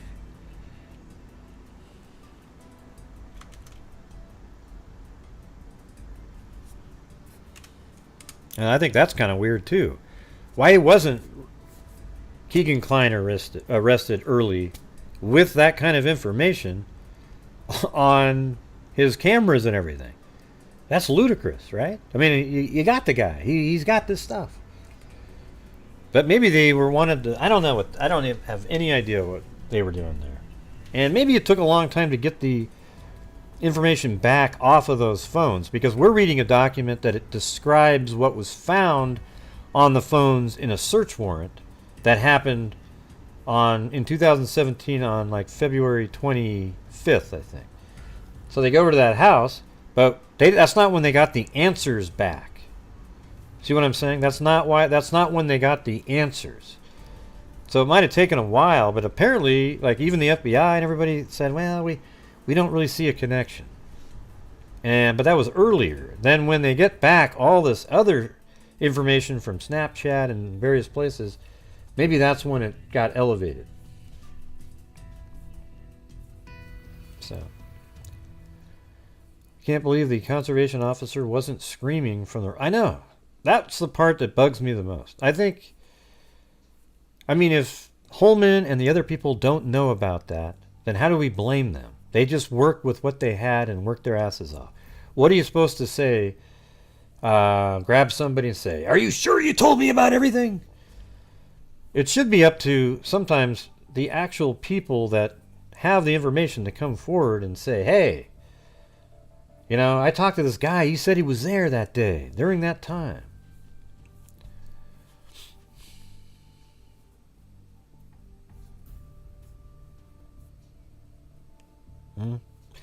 Yeah, I mean, I think Richard Allen was... we've already gone through all that, Zozo, like 100 times. The Richard Allen was arrested 2 weeks after searching the Wabash River.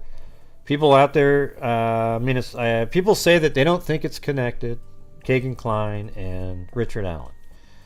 I have just such a hard time believing that. It would be shocking.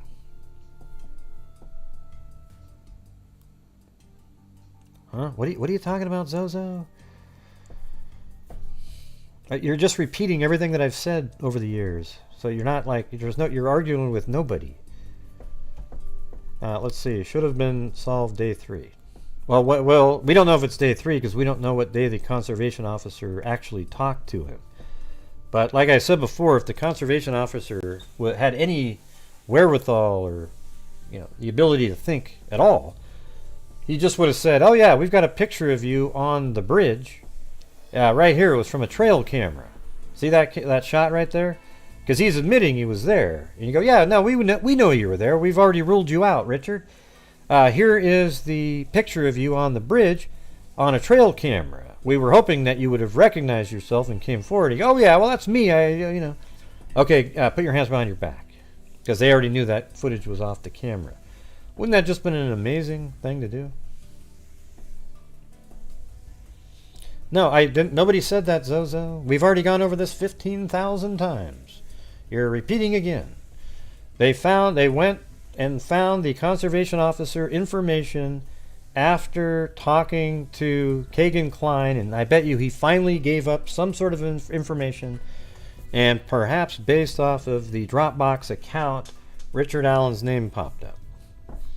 Okay, so you're repeating everything that I've said 100 times on here, so I don't know who you're arguing with.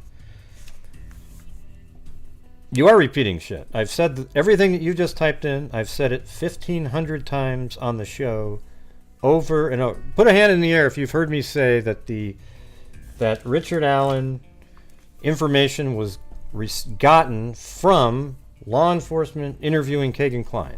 Go ahead. Put a 1 if you've heard me say that literally 75 times.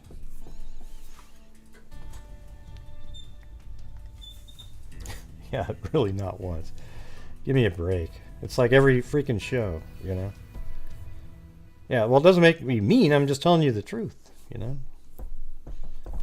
Yeah, it's like every single time I've talked about it. I say, what are the odds that they take him to this facility out there?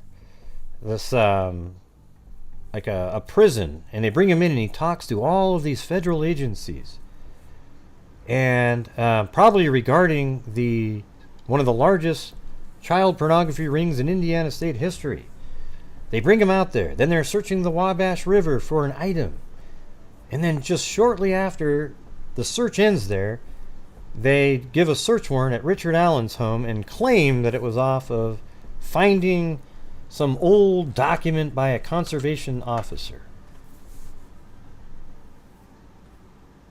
Well, no, that's what they led to. That's what it led to that. I mean, here's what I think happened, you guys. This is what I think happened. No, I don't think it's shoddy. It's exactly what I'm just saying. Through Kagan Klein, they came up with the name Richard Allen. And then they were like, well, Richard Allen, he lives here. He's lived here the whole time. He's lived in Delphi this whole time, so we would have looked into him. And then they were like, well, where is it? There's got to be a reference in here. And then digging through the documents, there he is, because maybe they saw that his name was checked off of the list. And so they dug through and found the report, which led to him being checked off the list, and they were probably dumbfounded. And they said, wait a minute, he said he was at the bridge? And they probably were just freaking out. So, you know, it's weird that at some point somebody didn't go through all the old reports and find that, but I think that might be how it led to him. I think I think the recheck, like Christy Kazi's saying, is because of Kagan Klein. I think that's the recheck. Yeah, so, I mean, where does the shitty police work, you know, where is that, you know, where's the line at on that one?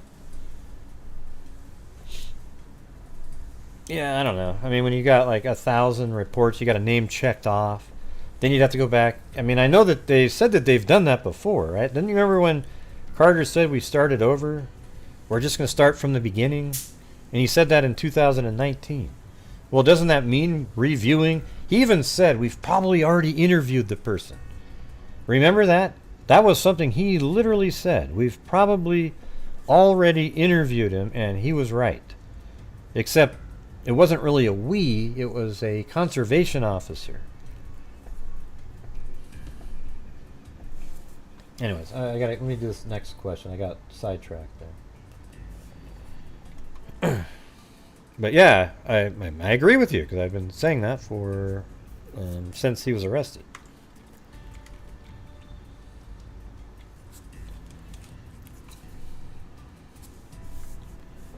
I'm just not going to throw like Jerry Holman and these guys under the bus, because I know they worked their asses off. And they just didn't get a piece of the puzzle that was huge. It's sort of like a pyramid, you know. At the very bottom, you've got this granular or sort of broad stuff. There's all this data, and then it works its way up to the people at the top who make decisions. And apparently this one was hidden in a tomb somewhere in that pyramid. Man, wasn't that a great analogy? That was awesome. All right, what were your initial instincts about what happened? So for those of you who were originally following at the very beginning, what were you thinking happened? Because there were a lot of people saying it was social media right out the bat. And at that time, right at the very beginning, it seemed like, oh, maybe. Something like that. Are you...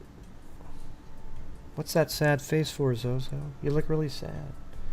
I thought someone took revenge on Libby's dad. Really? Why? Why did you think that right off the bat? Wow, thank you so much, Cadillac. No, you didn't think of snuff film right off the bat. I guarantee it. Well, just for the people who were around when the case first started, what did you think right away? I thought someone kidnapped him. That's reasonable. I thought they were just lost, Mary says. Yeah, that's what that crossed my mind too at the beginning. I remember that. Because who knew? They were just missing.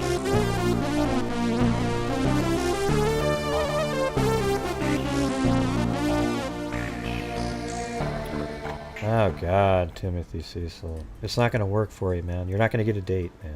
You're not going to get a date. Yeah.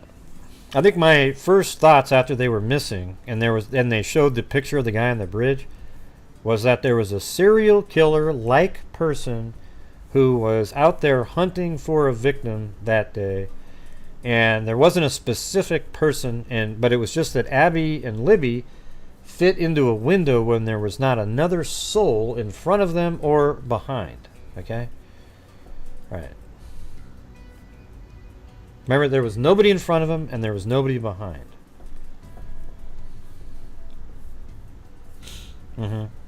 Right. And the thing is, and the reason we were all thinking that is because they said at the beginning they couldn't find, and they weren't, at the time, they weren't wrong because, well, they were always wrong, I guess, if it was social media. But guess what? We don't even know right now if it was.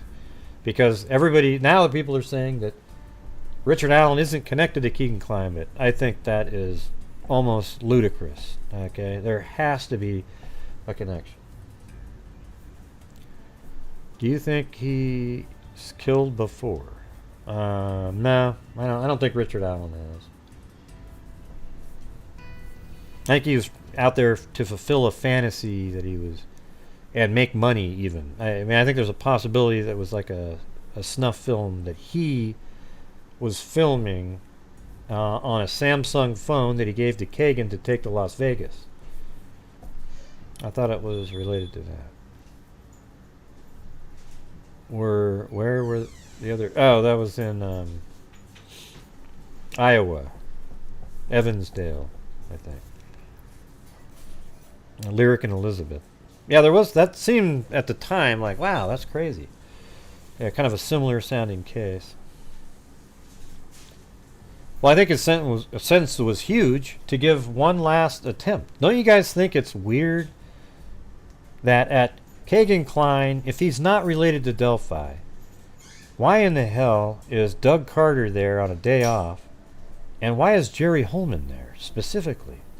Why is Jerry Holman at Keegan Kline's sentencing? I think what's going on there is they knew that he was going to get the maximum.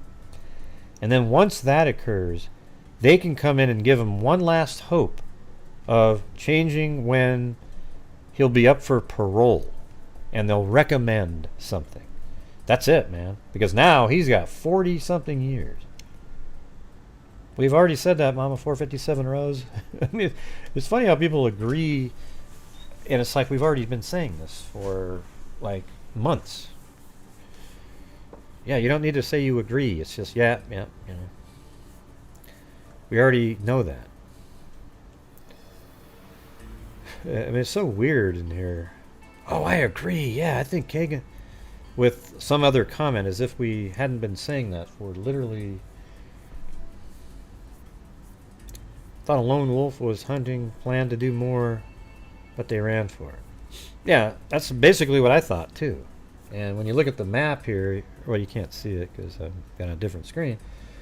But over here, you know, when you look at it, and it even shows up in the probable cause document.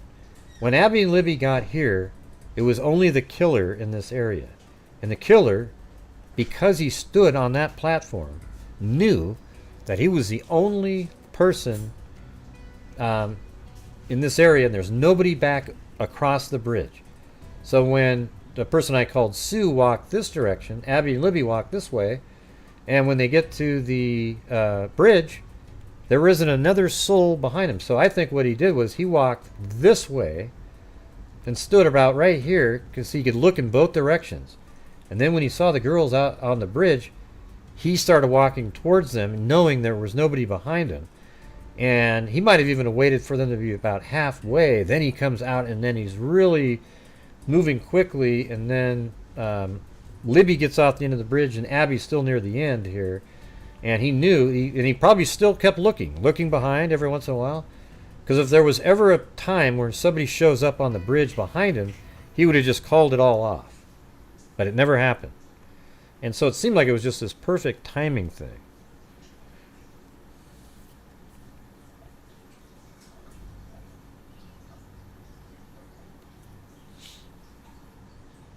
Well, we don't know if he was exchanging snuff films because that part hasn't came out yet. I mean, maybe it exists somewhere. I mean, I was looking at the what do you call it? The Dropbox account as sort of being a place where it was almost, what do you call it? Like a menu or something. Like, hey, you guys, I got hold of this person. They're like 14 and they're going to be over at the bridge today. Okay? And if any of you want to go out there, you could see them. And there's people that would see those things and get out there and do whatever they're going to do. And maybe that's what was going on the Dropbox account. People sharing screenshots and videos and different things.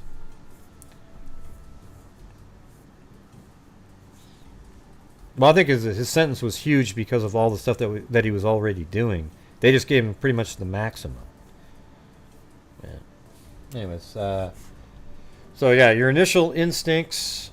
I think a lot of people thought it was. I think there are a lot of people who thought it was social media, but then law enforcement squashed that because they really couldn't find a connection. So I think it took that long to get back all of the subpoenaed information out there. I think it took forever.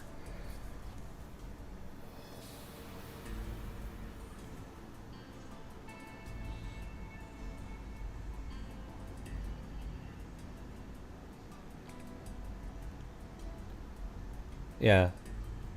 So there's a good 35, 40 people that think Ron Logan was the guy on the bridge.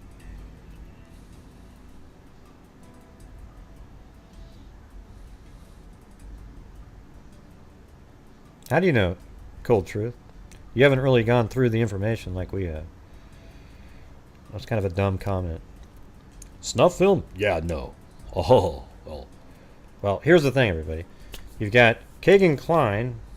See, this is putting all the stuff together. You've got Kagan Klein looking up the Marathon gas station. Well, you haven't, Cold Truth. The Marathon gas station. You have crazy people. I've seen them. The Marathon gas station.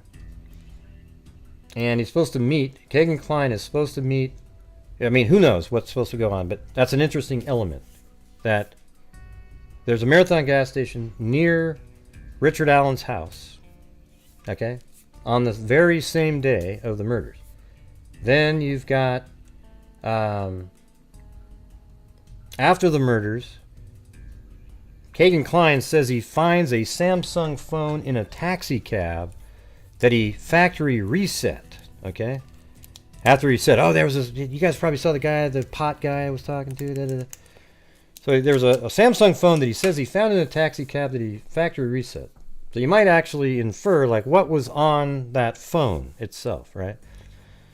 Then the let's see,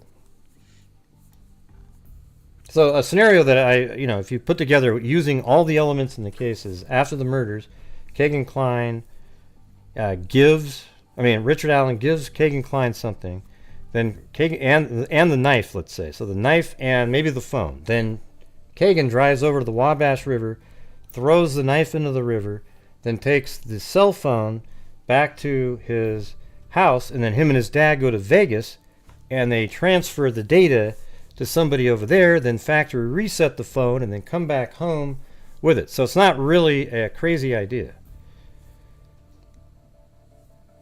Right. Okay, cool, true. Right. Let's see. Well, I obviously missed that part of the research because the story that I just said, a theory, puts all the elements together. All the things that have been put out there, and it makes sense. Whether it happened or not, I don't know, but it's not ludicrous or anything like that. So making a comment like that, kind of rude. I work in corrections with sex offenders, and believe me, you wouldn't believe the things that go on. I see ideas of babies being sick. Yeah, it's crazy Looney Tune stuff out there. Remember, he said he was going to leave without his dad and screwed up or something. Yeah, he said I should have left. No, he said he should have left before his dad woke up or something like that. Yeah, I'm not saying I'm right either. I'm just saying it's put together. If you think about it, you have the Marathon gas station right next to his house. Then you have them searching the Wabash River. So what are they looking for in there? Is that maybe an item that he threw in there? And maybe he didn't even know the name of Richard Allen. It's just a person that's on there. And then you have him saying he finds a Samsung phone in Las Vegas on a taxi cab that he then factory resets. And then he says, oh yeah, I just found it. Well, really? So what's the real story behind the Samsung phone? That's it. Should say it. And I don't know if it's like a, nobody really actually knows what happened there. I'm just saying that's a theory, and it's not an unreasonable one because that's a real thing that's out there, and people pay large amounts of money for that, which is absolutely dumbfounding to me. How could there be anybody that got any sort of excitement off of that? I'm not saying it's good odds that occurs, but it's not a unreasonable or ridiculous theory whatsoever.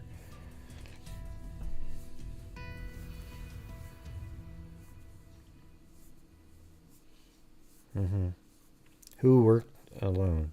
Huh?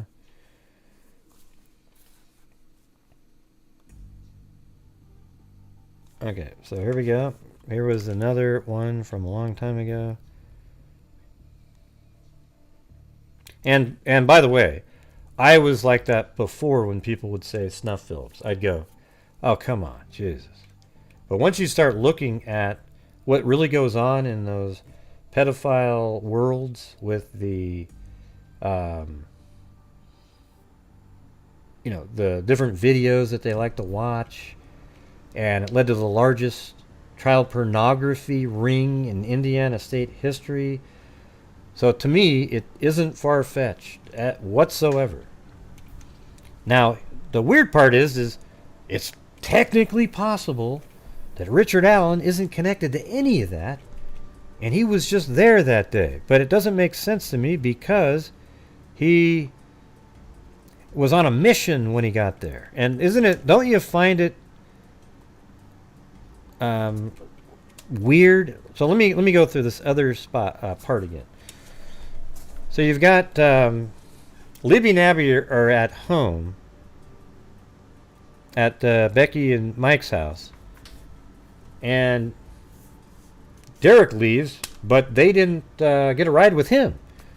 So doesn't it seem like that there might have been some sort of a contact with Libby's phone around like 1 o'clock or something that said, hey, I'm going to be there at a certain time. And they're like, oh, yeah. And so then when Kelsey said she was going, Then they quickly, oh yeah, hey, can we get a ride? Can we get a ride? And then they get dropped off, and Richard Allen seemingly knew exactly when he was going to be there, when they were going to be there, don't you think? I mean, it's pretty amazing that at 1:47 the girls get dropped off. He got there at 1:30 and likely walked by right in front of that about 1:40 by when he walked by the where the parking area is. And he was on a mission. Like, remember the three girls said he walked by with his head down and just kept going and going and going.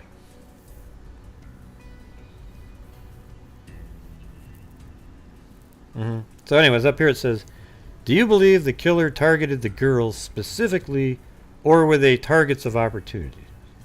I guess that could be a poll question, because it's...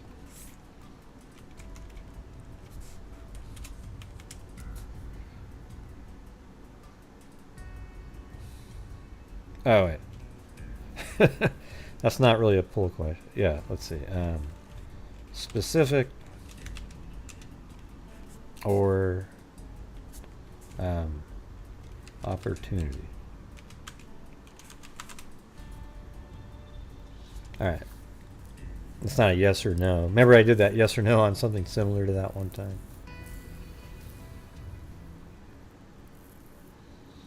How do you know there was nobody down the hill? Because he'd been there, you know, for like 10 or 15 minutes. You can hear too, you know, it's just wide open that time of year. The branches, the trees, hardly any.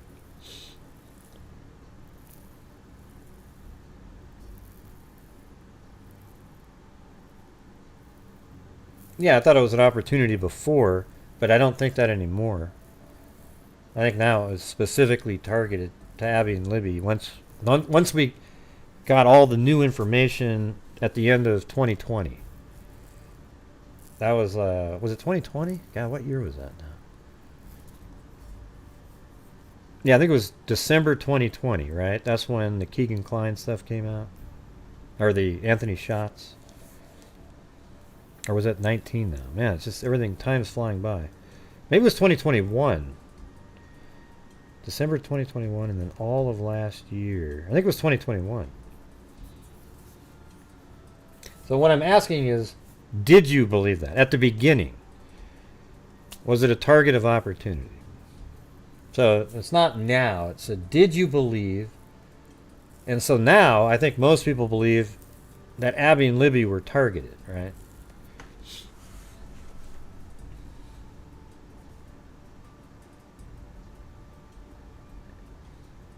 I don't think most people thought that at first.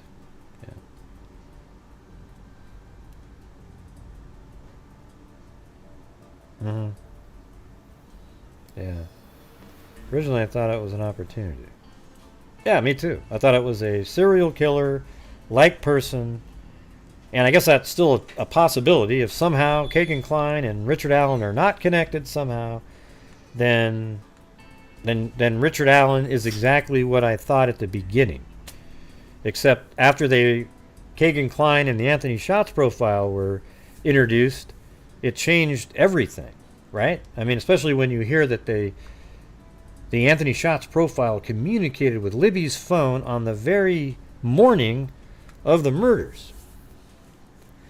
And the only reason that the Anthony Shots profile did not meet up with the girls is because some other random killer got to them first. Isn't that just too hard to believe, people? I just can't accept that one.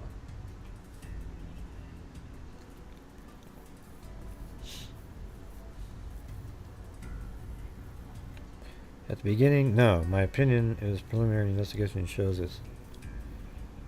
My opinion is... Well, yeah. Well, it's not. It is targeted. 100%, yeah. Although, you got to admit, one of the elements that makes it, for Richard Allen, weird is how did he get so lucky that there wasn't anybody else in front of the girls? Because just a little bit later, you know, Cheyenne's out there crossing the bridge. There's a couple there. An older person was walking around. There's all these people that show up. So, man, he got so lucky. That's why it almost seems like somebody that's...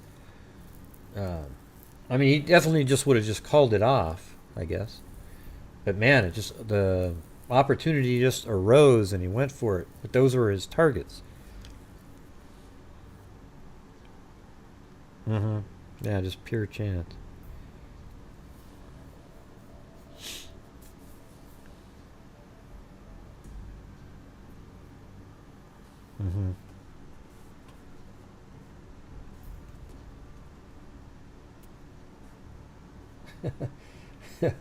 Well, there you go. My next question is the one I already know Zozo's answer for. I don't even know if I need to put it up here. But it was another question I had. Or wasn't, yeah. So hold on. Ding. Ding. There you go.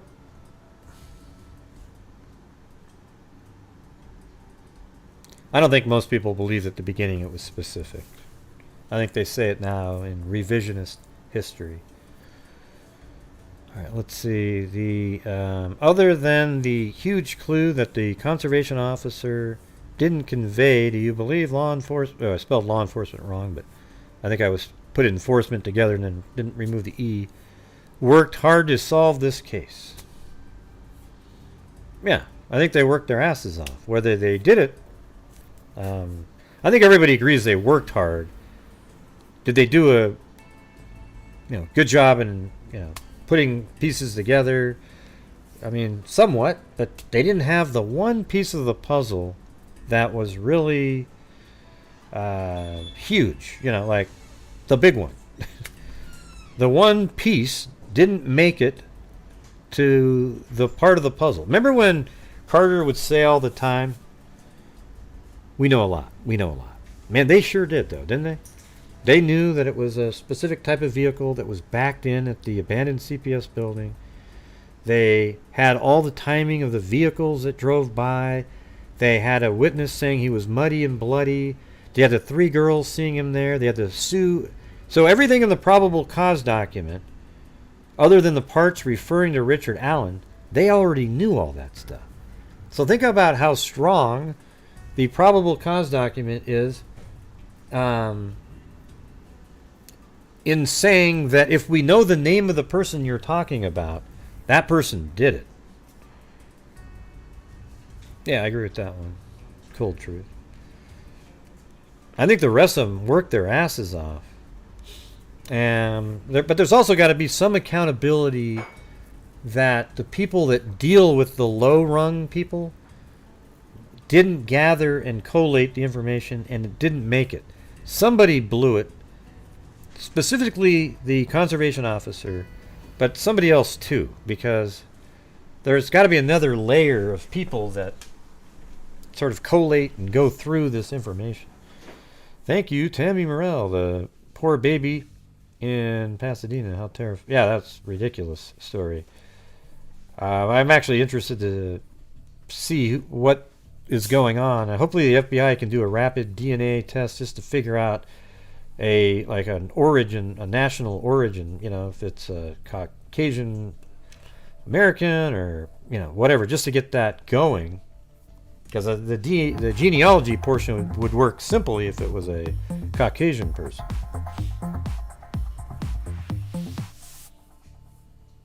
Yeah. That poor baby in Pasadena. What does that mean, Hot Pocket? What does that mean? Going to sleep.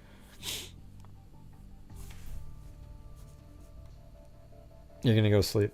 Well, good luck. Thank you. But you're not actually positive about the information on Richard Allen. Back to front of the trial. I don't even know what you're saying, R&B. I wish I could read that. Seriously, why didn't anyone re-question everyone that was questioned? Yeah, I mean, they could have done that, but why not go through the notes that they took? I mean, wouldn't it just be glaring if you're working through, okay, let's see, this guy's checked off. It's referred to in section A, B. I mean, here's how you should do it. When an officer interviews somebody and you check their name off a list, you put another number next to that that refers to the name and number of a document that you publish it under.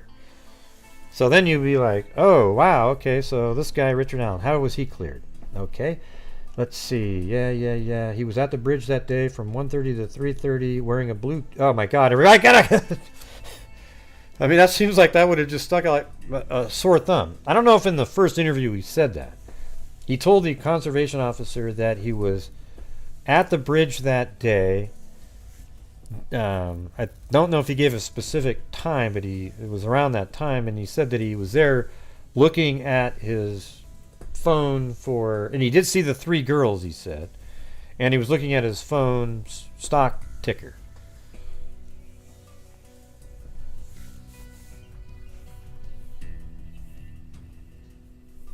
Yeah, maybe, Michelle. I guess that's possible. But Richard Allen probably got a hold of the conservation officer because he thought, man, I'm toast. Look at that. That's my face.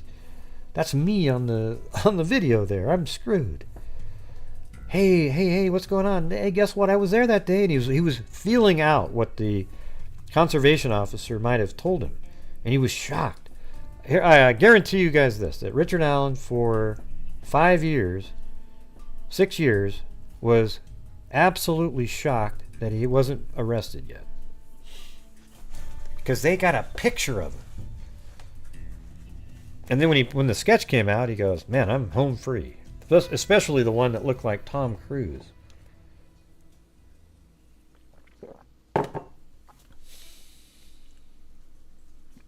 Yeah.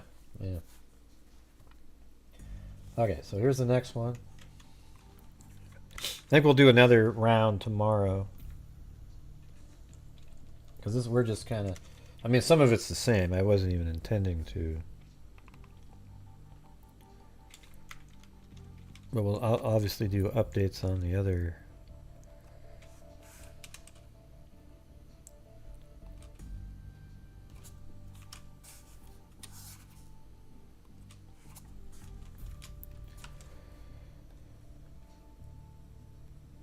When do you believe law enforcement chose a new direction in the case that included an online profile? I think that was prior to the 2019 press conference with Doug Carter. I think they already got that stuff back.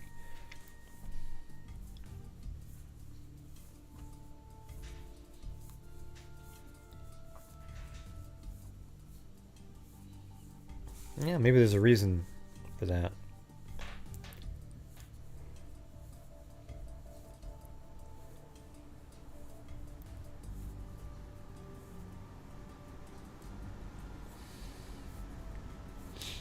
Yeah, I mean, we think he's got the same clothes. We're not really absolutely 100% sure, though, right? I mean, maybe he had a few different jackets that look similar.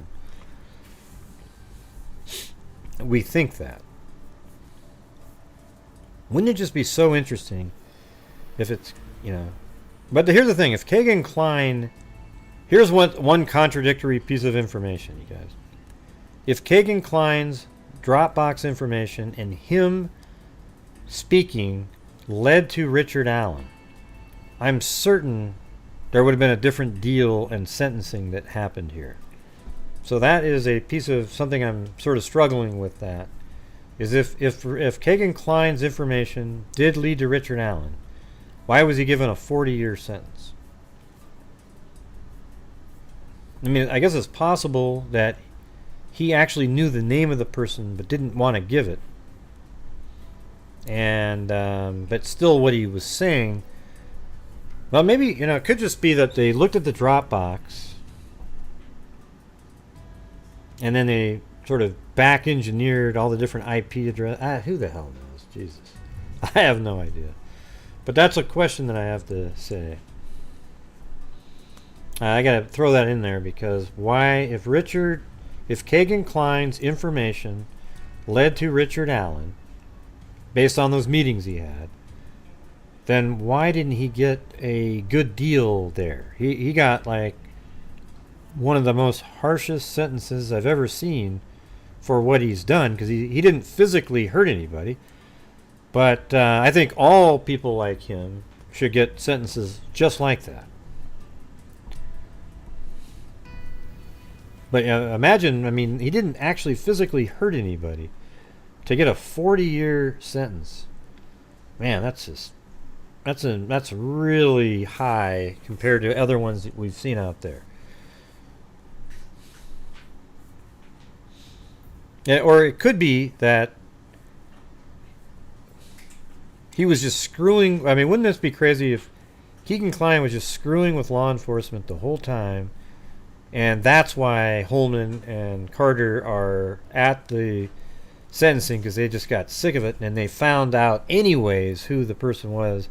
But then what about the Anthony Schatz profile that was communicating with Abby and Libby? Or Libby specifically. I mean, what about that?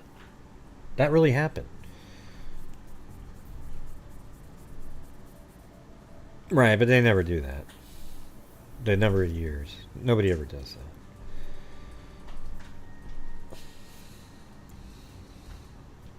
Yeah, the 40 years is extremely high for anybody else that's done the exact same thing.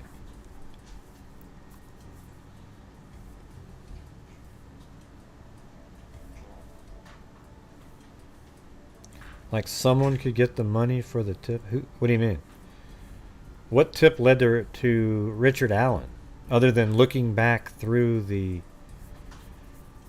When did he say that?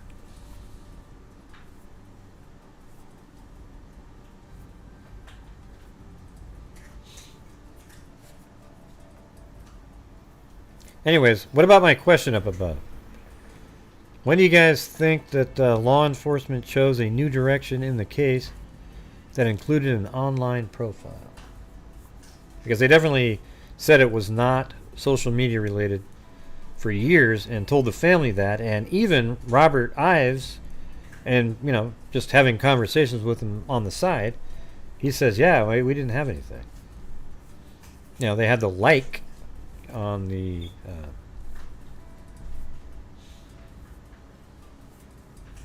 on like a comment or something, but that's about it. Yeah, I think it was before the... right around Carter's press conference. Just before that.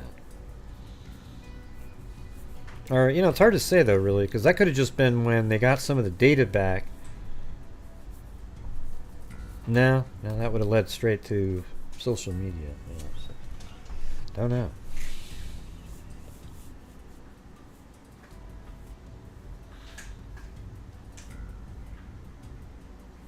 Yeah, well, send me a link where he said that, Gail, and then I'll believe you. Hey, it's Dulce Heredia Ramirez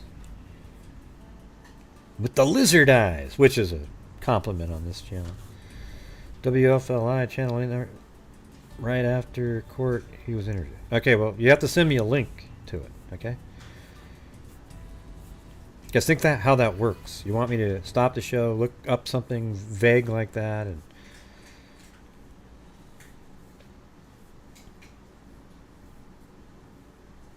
are you talking about when Carter was interviewed?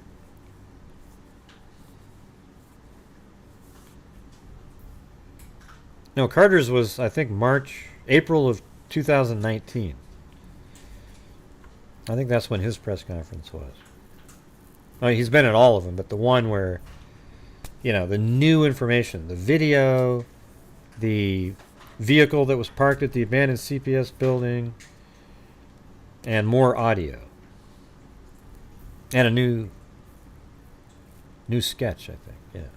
So that press conference was huge. It had the new sketch, it had the little extra piece of audio, had a 2-second length video of the killer walking, and the vehicle parked at, they wanted to know who the driver of the vehicle parked at the abandoned CPS building was. Okay, that's great, Gail. You'll have to send me a link, as I explained. And then if you keep responding, we'll just have to time you out. You either send the link or, you know, you saying that you've watched it 1,000,000 times doesn't mean anything to me. I have to see it. That's what we do here. So if you want to send the email, that'd be great. And here's the email address right there in the stream. So find the link and we'll play it and see what happens. I'm not saying it didn't happen. I'm just saying I like to have the proof on here, right? That's what we all want. Never mind, Gil. Never mind. I think they knew there was online profile before the 2019 presser. Yeah, I think it was just before that, obviously. They didn't do it on the same day. If he knew it was Richard Allen, why did he basically throw his father under the bus? Well, what if his father, you know, I mean, just a theory out there. What if his father has something to do with Richard Allen? Because how do we square up that there is somebody that was using the Anthony Shots profile and the Emily Ann account trying to normalize, meeting up with a 45 or 50-year-old? How does that, why would Kagan do that? He's not that age. Why would he do that? Does that make any sense? So you sort of wonder who was doing that and why.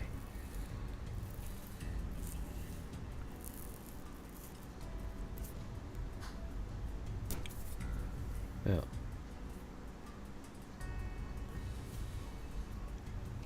Why did they search their house 12 days later? I think it was because of the there was a like on one of her videos. And they quickly did a subpoena, got an IP address. I think the FBI got it. Got an IP address of the account that liked her profile. And I think it was even the Anthony Shots profile back then. And that's true because, remember, I had screenshots from March of that year from somebody, was actually a friend of Anna, saying, what do you make of this Anthony Shots profile that's liking Libby's account here? So law enforcement obviously had that before we saw it. And then they got the IP address that led back to Keegan Kline. And yeah, I mean, LM also had the same conversation with, not sure if it was the same person or not, but.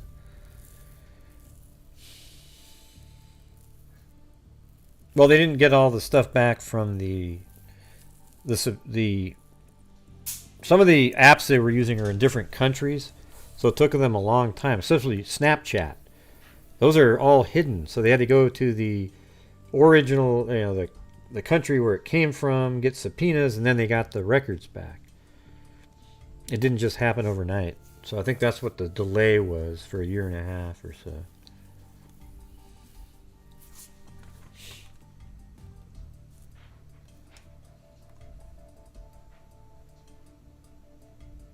Okay, is this the one?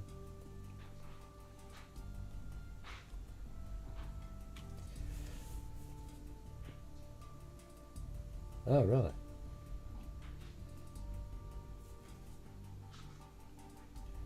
Well, let me just throw this out really quick from the Dee Warner case again. This is 4 hours ago. This is pretty interesting. This is just an aside really quick. Lead investigator names husband of missing Dee Warner a suspect. The Honorable Catherine A. Sala heard arguments and testimony on two separate issues regarding missing Michigan mother and grandmother Dee Warner and her husband Dale Warner in Lenawee County Probate Court today.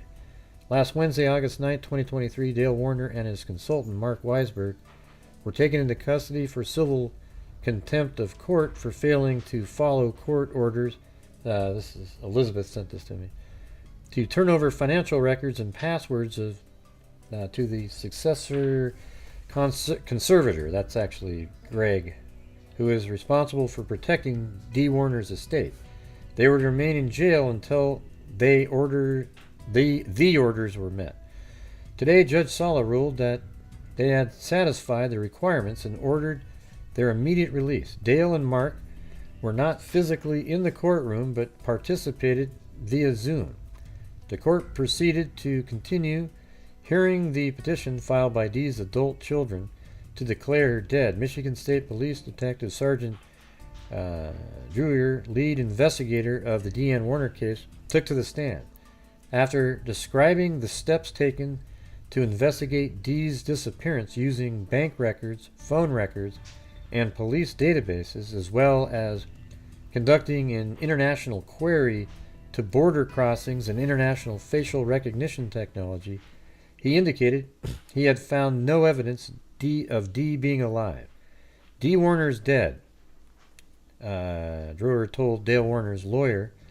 When asked by Michael McFarland, attorney ad item for Dee Warner, if he could rule out the possibility of Dee being abducted, Drewer said absolutely. Drewer explained there were no ransom demands, no sign of forced entry, and no sign of unknown third party abducting Dee.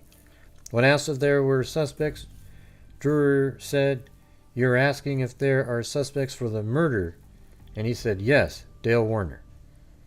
Wow, there you go. That's pretty huge for that case right there. Had revealed about 2% of the evidence he had collected. Wow. There's overwhelming supportive facts that her death was the result of a criminal element. Mark Weisberg was an accountant before being charged with embezzlement. Man, this is crazy. All right. I'm going to have to give him a call tomorrow. That's awesome. All right. So did anybody send me the link to... Okay, so now I have to go up and pause the show and try to find... Right, but Gail, why not help people? Have you ever thought of doing that?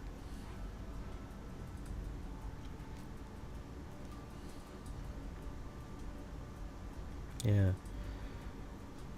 Instead of pausing the show, where now I have to stop and look up the name that you gave me, and oh boy, now I have to scroll up and find it again. Okay, what's it? A G. I watched it a few times. Oh yeah, good for you. Todd R. State Attorney General interview. Well, who's Todd R.?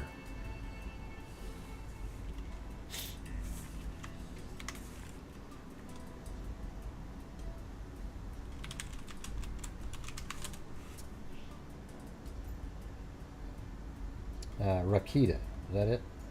Indiana Attorney General Todd Rokita spent part of his day in where today's news. The prosecutors say he made multiple confessions while he was up at Westville.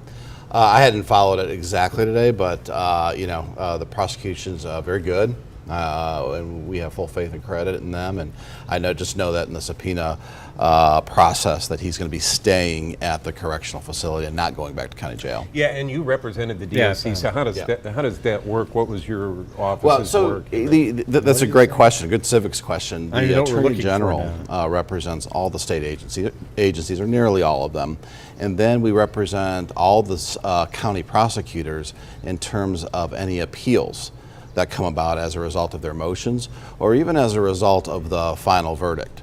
So, and the reason for that is because state criminal law needs to be uniform, especially at the appellate stage where precedents are set.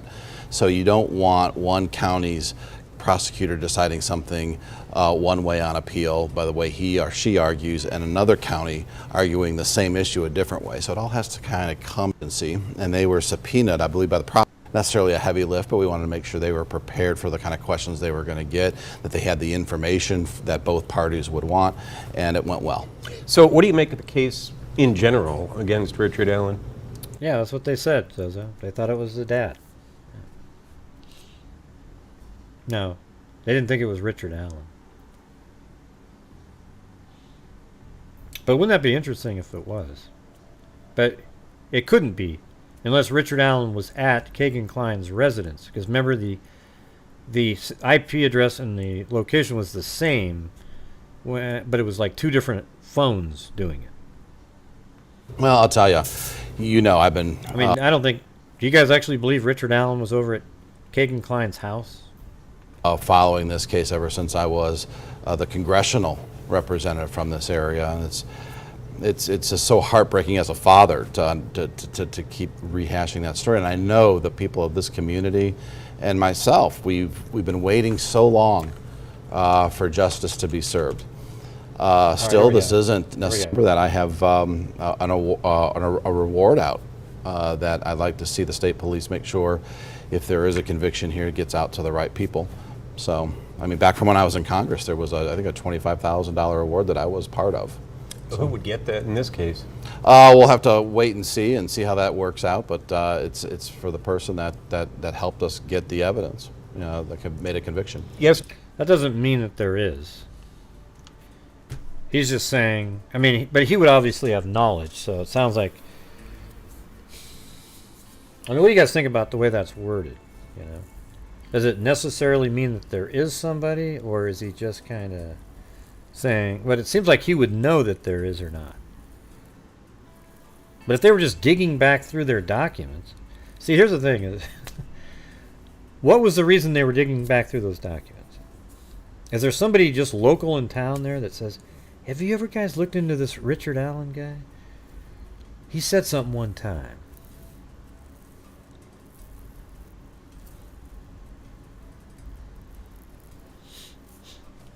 Yeah, I thought Kagan Klein has denied it. All right. Well, anyways, that was the comment right there. You guys want to hear that again, or? And here it gets out to the right people, and this is not the easiest case to prove in that respect. Also, I remember that I have a reward out that I'd like to see the state police make sure, if there is a conviction here, it gets out to the right people. So. Well, they know that because he doesn't look like the guy on the bridge does.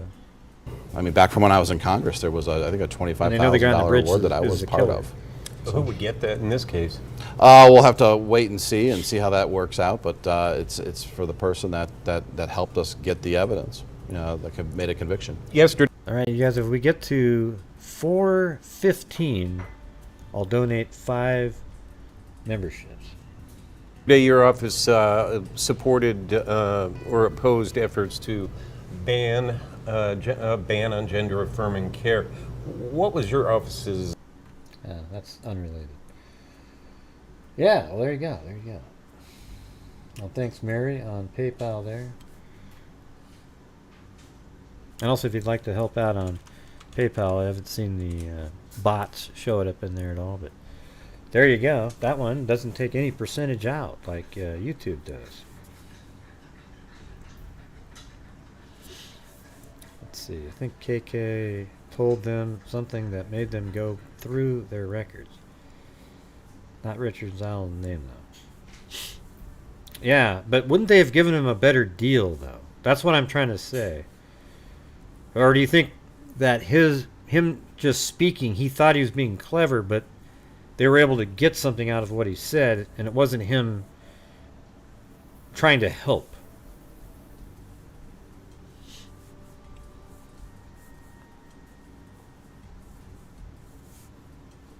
Mm-hmm.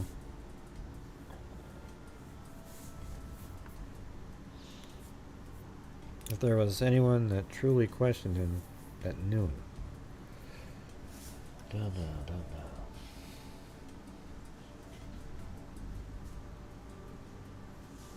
All right, I'm going to go to the next question here.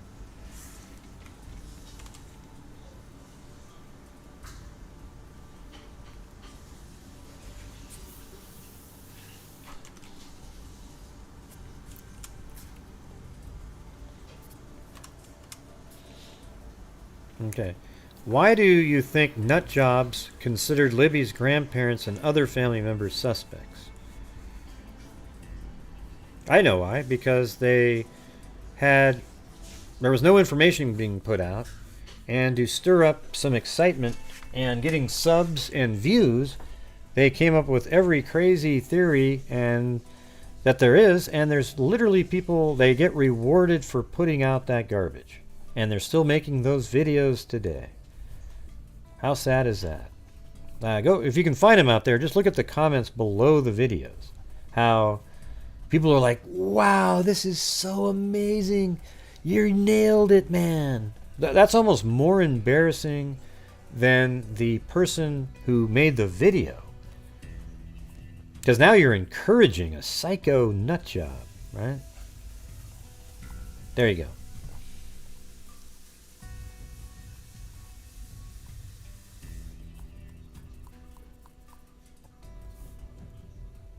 I don't know what it was. I think they're just really disgraceful people.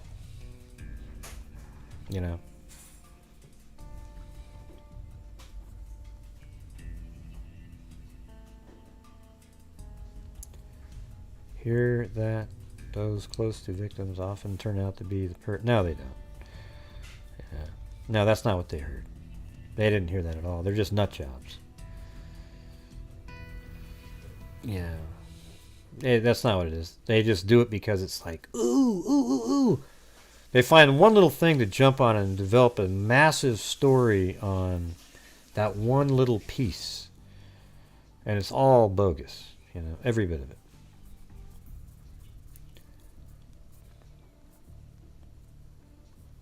Every time people type in KK, I keep thinking of KK, the channel member. I'd rather have you just type in Keegan Klein.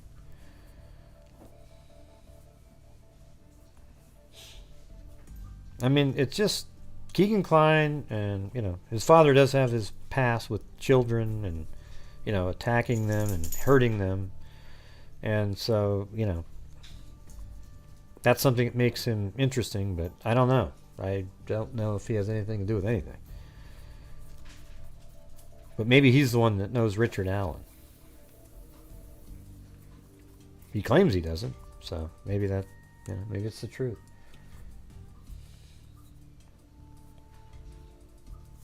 Okay, got one more.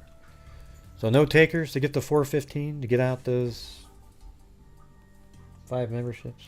I'll probably do it anyways, but thought I'd give it a shot.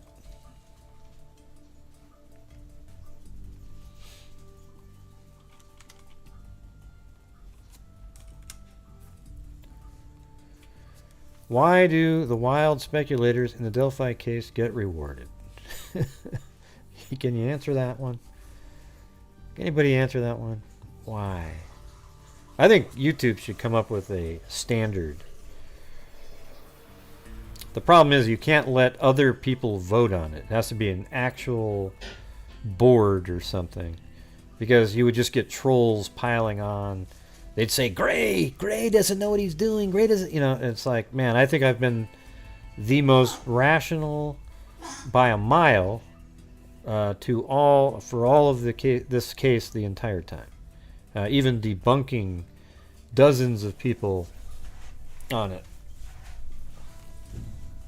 People. Yeah, they give them views, thousands of views, and subscribing, and, you know, ad revenue, all that stuff. It's crazy. When you say by whom, yeah, that's exactly right. The other psychos. It kind of just shows you how in such a crappy place our society is.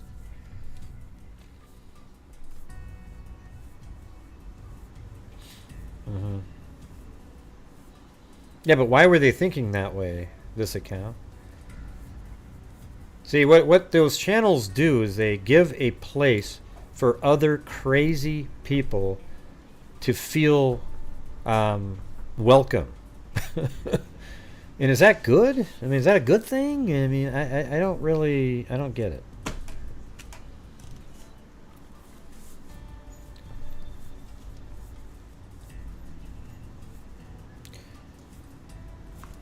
Ding, ding, ding, ding, ding, ding, ding, ding, ding, ding.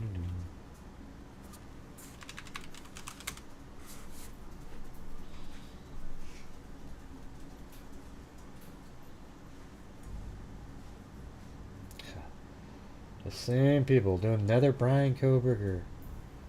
Just right now. Unbelievable.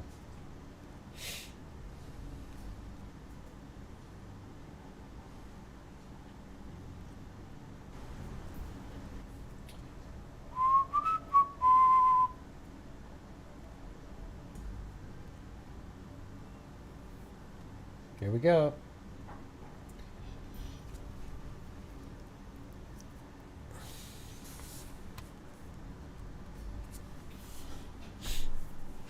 I gifted 5 memberships.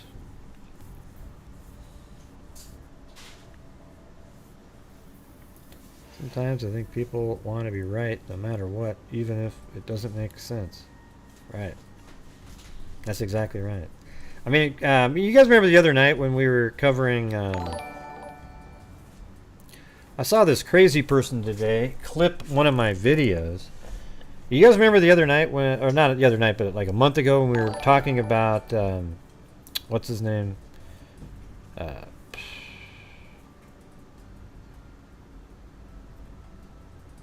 Justin Ross Harris, and how I was saying, because I was talking about how people said he was a pedophile, but I said, yeah, he wasn't texting 12 years old. He was sexting with 15 and 16-year-olds. And then they clipped it right there. And they said, look at that. He's saying it's not bad. But right after that, I said this.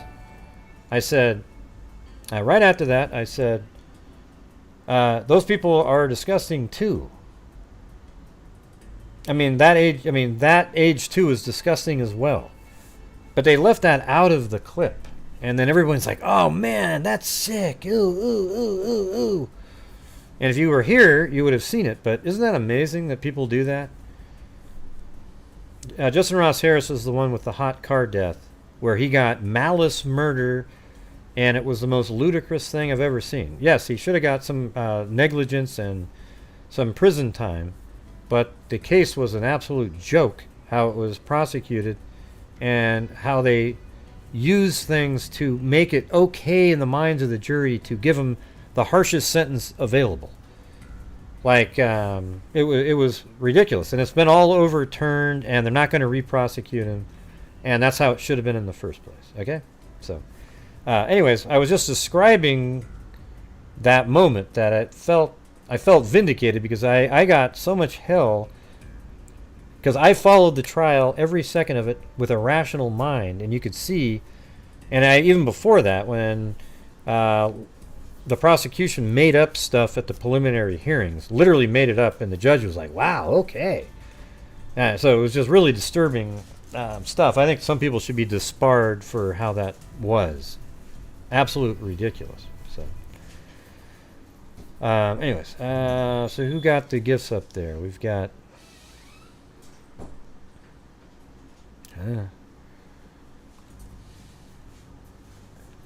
Moonlit Dreams, Marissa, yet again, 15 Lee, and AKA Ginny, and Mortician Man.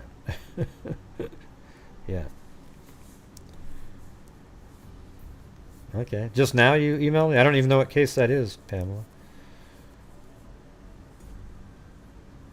Yeah, it makes you angry, but it doesn't matter if it makes you angry or not. I've explained the story. They gave him malice murder, as if he intentionally left his kid in the car on purpose, and it was all because he wanted to have a child-free life and all this stuff, and it was all garbage, all of it. And then they would bring up these girls that he sexted with and stuff to make the jury hate him enough to convict him on malice murder because of the reason he was distracted. Everybody out there thinks he should have got some sort of negligence charge, even though it's the same mechanism that other people have when they get distracted. It was just the reason he was distracted is something that society would look down upon, and so they used that, the prosecution did, to get him a malice murder charge. It was disgusting. What was even worse, though, was when you tried to explain to people what was really going on, how they would all gang up, like 50, 70 people at one time, and just attack the living shit out of you and throw you into, like, it was just a nightmare. And the reality was they were all wrong the entire time. Isn't that great? So it felt good to be vindicated. Oh, yeah, and by the way, what was the other one? I said I felt, vindicated. But I said something like vindictive. And they go, oh, see, look, he said vindictive. He said vindictive. Yeah, I misspoke. I was trying to say vindicated. Okay? These people are crazy. You can't even, you have to communicate absolutely precisely, because if you say something a little out of order or something, they just clip it, cut it, and pretend that it means something.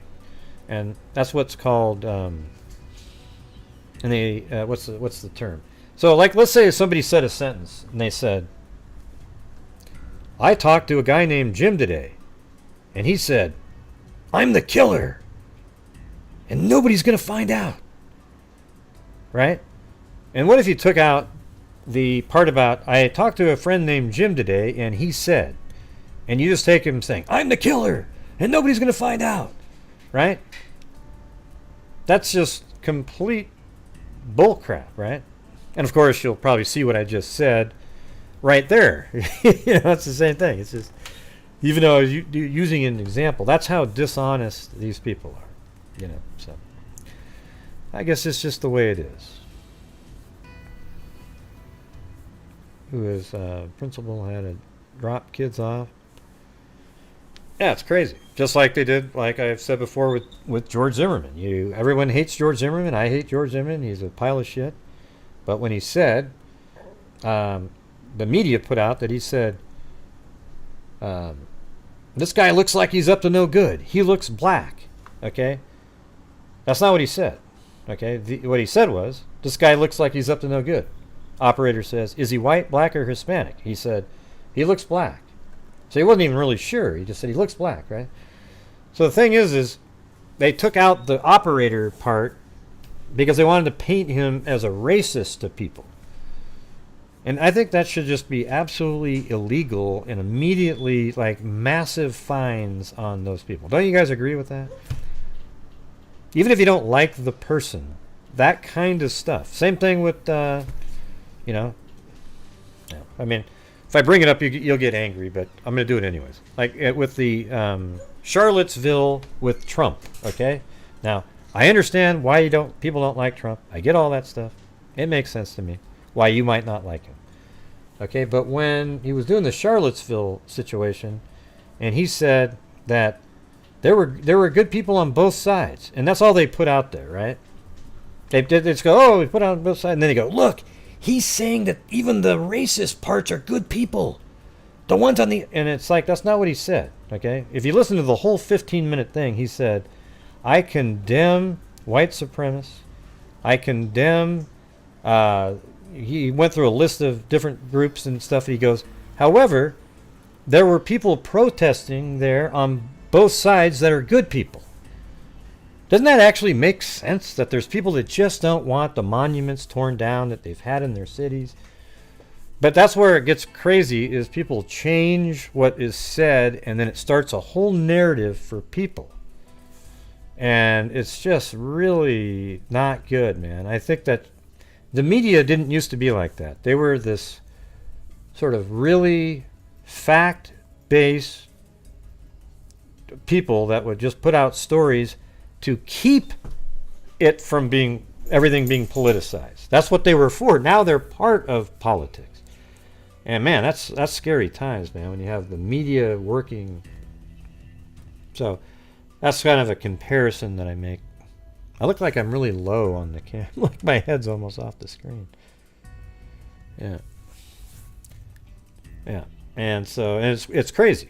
And look at right now, man, it's wild. Wild, wild, wild what's going on in politics right now. You know, one guy getting indicted every other day and the other guy just sitting there. Nothing. Yeah. Never want to listen to the... I know, yeah. They never do. And that's exactly what they do. And it's the same technique they do when these people clip you. Nobody cares to look into it and see what was really said or how it was really... They just... A quick little soundbite, boom. And they're ready to put out defamatory information. It's amazing. Yeah, Cronkite, all those guys. Remember that? Jeez. Not a political bone in those people. At least, even if they were political on their own, their stories weren't. Yeah. Everything's bad right now. It's just, it's horrendous. Think how horrible it when... See, what they're going to do is they're probably going to, you know, obviously there's going to be a trial with Trump, and what if he gets put in prison? Do you think that's going to go well in this country? Does that make sense to anybody? Seriously? I mean, it's never happened before. Okay? And he's no different than a whole bunch of other people that have been in there. He was just on the wrong side when he was doing stuff.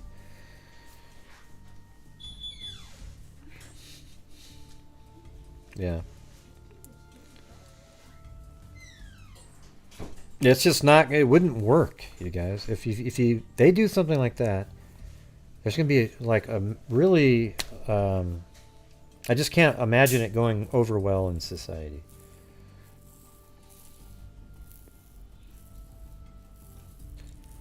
Yeah. Everyone wants everything to be convenient. People just don't want to do the research themselves. So they trust everything they see. Right. And if you watch, I'm not even sure anymore what channel. CNN used to be the buffer, like the one in the middle that you would just go, yeah, CNN's just sort of standard news. But they completely shifted. Yeah, they, totally political. But remember when CNN was just sort of like, just news, That's what it used to be, like 20-something years ago. Now it's not that. More than 20. It was like 25. Yeah. The whole thing sucks. I don't really get it. I don't do politics, talk about it too much anymore, because it's just every time you do, if you don't say if you don't say what the other side that might be watching your show believes, they hate you all of a sudden. Instead of saying, he just thinks differently, they hate you. And I really don't give a damn if you're a hard lefty in here and you think something that I would think is outrageous, but I still wouldn't dislike you. I mean, might think you're nuts, but just kidding. Well, let's see.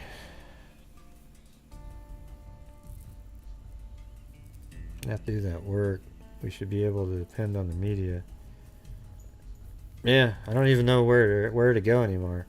Wouldn't it be cool if there was just somebody, a news outlet that literally was just trying, like, who Catherine Heritage is? I think that's her name. She used to be on Fox News. She is a reporter.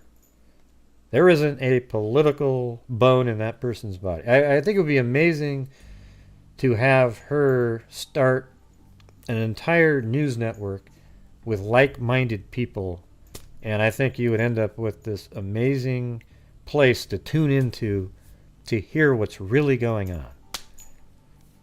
She's amazing, right?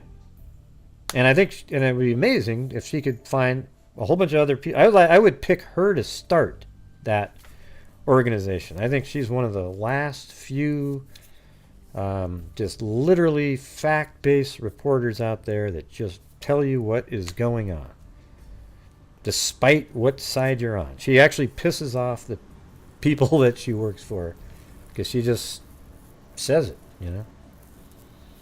The truth. The truth matters. No, he did, Zozo, but if you say that, the people on the other side don't like it because they think he was a racist and all this other thing, and then the argument breaks down right there. But our gas prices were way lower, economy was doing better. He created. It's just, it is what it is, right? And then you have the pandemic is what was capitalized on to basically destroy our society and make it seem like, and then you start all over again. So, anyways, you guys any last thoughts here? Haven't seen a super chat come in the last hour, but we did well. We crushed the goal early, and barely broke the goal on the earlier show doing the trial. Yeah, I mean, she's amazing, Catherine Heritage. I mean, that's it. I mean, she's the only one I can think of that is like that. You mean Mrs. Hughes? Yeah.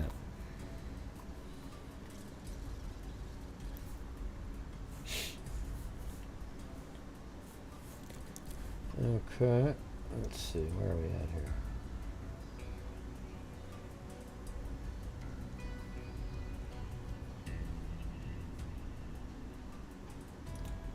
Thank you to Georgina Stoliker, Ashley Hansen, Miranda Fratis Healy, Kathy Chapin, The Incredible Hulk, Caligal 3,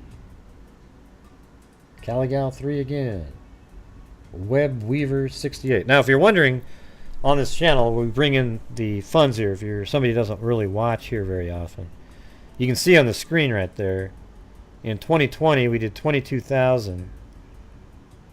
All right, and that was a crazy because that was the pandemic first year. Then the second year of the pandemic, 42,500. This is money from the income to the channel that was given to charities and a DNA fund. Oh, there's something I need to tell you guys. I keep forgetting. And then in 2022, 62,250, which is insane. And then this year we're at 36,850 with, you know, we might be close to 60 or so. 62 last year was nuts though. So we might be close to 60, and that's charities and a DNA fund. And it's all shown on the screen. So the only thing that I can't show anymore is when I send money to the DNA fund, we saved 6% by sending a check in, and so I just get the balance sheet sent to me. So anyways, hey, listen to this, everybody. Listen to this. Where's Plato? Where's Plato? So check this out, everybody. Check this out. Misty called me today, Misty Gillis, and she told me that there's been this sort of new way of sequencing, getting a sequence by a company called, like, I think it was Kintelligence or something, like Kintelligence. And Intermountain Forensics is doing this. And what it does is it takes highly degraded DNA with bacteria and is able to put it into a sequence. And there was even training on how the results might vary slightly in GEDmatch, and Misty had already taken a class on that. So they're going to get... Are you guys even out there? Hello? What is chow, out, chow? How about you listen to what I'm saying before you get the hell out of here? So they get to have... I think it was Intermountain Forensics was given for free, them doing it to get the word out for this process. So they're using half of the Addison County Doe case, and in the next 3 weeks we very well could have some information uploaded to GEDmatch on the Addison County Doe, and that's the one that I think we're all just, that's the one we want to do. So is that amazing or what? I mean, that is freaking amazing. And that's what happens with all of your guys' funding and everything like that for the channel. Allows me to donate a ton of money, and that's why we have this DNA fund with 12 people that we're trying to identify. We've already done a bunch of them already, but so boom. Isn't that amazing, you guys? Addison County has been reawoken, and they've already got the other half of the sequence, and they're working on it currently. So in the next 2 or 3 weeks, we might actually, Misty Gillis will be working it, and it'll be uploaded to GEDmatch. And I just sort of have this good feeling because of the amount of work and effort we've spent getting this in there, time and money and everything, that they're going to get something. What do you guys think? What do you mean? Well, okay, listen. We donate every single month out of the income of the channel. I donate money from all the income that you guys have helped support the channel with. We have a DNA fund built up. We use it to identify Jane and John Does in places that don't have the funds, and we use Identifinders International, run by Dr. Colleen Fitzpatrick, to do that work. And then Intermountain Forensics does some of the work now too on that end, but that's the organization we send the money to, and we pay for this. So we have 12 different cases currently. We've already solved 4 of those, 4 or 5, and one of them was a serial killer victim. He'd already been arrested and charged with, there was like 12 murders, and This was one of them, but an unidentified woman. She was a black lady, and she was identified, but the family didn't want her name out there. Then there was Daniel Armentrout. We also have Jeffrey Peterson, the Sky Chutes, the man that killed himself at the top of Sky Chutes in Breckenridge area. And he was really crazy. He even chiseled out the identification number on the gun and everything. But anyways, he was identified. Daniel Armentrout, and then George, I think it was McFadden III. He was Lake Altoona John Doe, a man that it sounds like he probably killed himself too, but he put flippers on, weighted himself down, swam out, shot himself in the head, and he sank to the bottom. Then his body floated to the top, and he floated around. So he's been identified now as well. And man, we just keep on trucking along, you guys. We keep on trucking. So the Addison County is from 1931. There was a woman found with, they thought at first an adult and a child, but it was actually 2 children and her. And they were wrapped up in an awning and found in this little small area of Addison County, Vermont. Okay? So I guess they exhumed the body at one point. We got the DNA, like a bone of some sort, and then we got DNA out of it, but it was had a ton of bacteria in it. So we've been waiting for a company that we used to develop enrichment, because the company that used to do that was sort of bought out of business by one of the main competitors in the industry. So anyways, we've been waiting for that, but in the meantime, all of a sudden, this new technology came out, and it sounds like this might be an amazing chance to, they're going to take half of the DNA from the Addison County Doe case and try to identify that individual. And then that will likely solve the murder, because they were never reported missing. And likely whoever, maybe the husband or something, unless he disappeared too, we just don't know. But that's amazing, right? And then we have a whole bunch of other cases that are homicides that we're trying to identify the victim in. See, isn't that amazing, guys?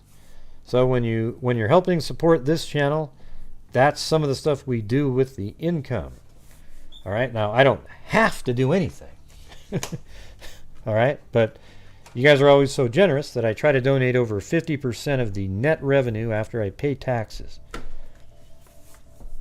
All right, so thank you, everybody, and thanks again to Caligal3, Web Weaver, Cadillac, Brown Eyed Girl 714, Teresa, Texas Annie, Kathy Chapin, Cami Kirsten, Cadillac, Brianna Props, Kathy Chapin, Mama 457 Rose, Susan Smith, Brianna Props, gifted a membership, Cadillac, Brianna Props again. Well, thanks, Brianna, for all your generosity today. Brianna Props again, Robin Berarda, Brianna Props again, Christy Kazi, Ashley Hansen, Kathy Chapin, Texas Annie, Cadillac with a cat eye donation. And that was the first one there of the night. And then Christy Kazi, Daphne, Kelly S., Robin Berarda, Brianna Props again,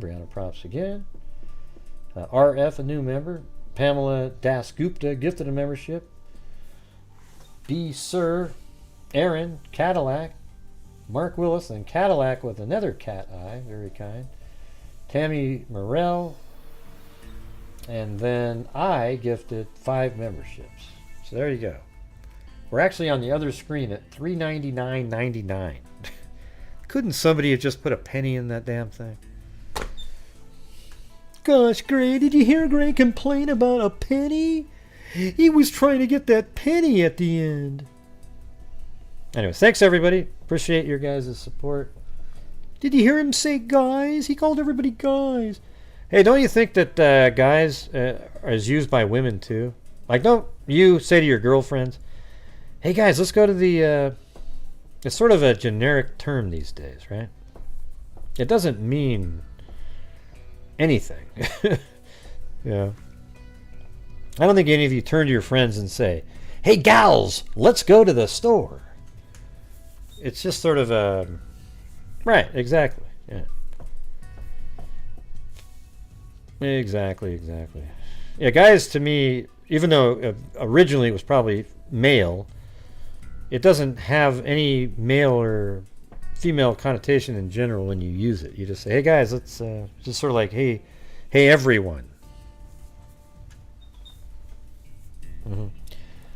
Anyways, you guys, I think tomorrow we can, I'll think of some more questions to ask. I think more based on some of the more recent stuff.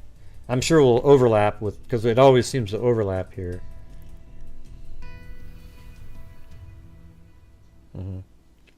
So, anyways, thanks everybody for being here tonight.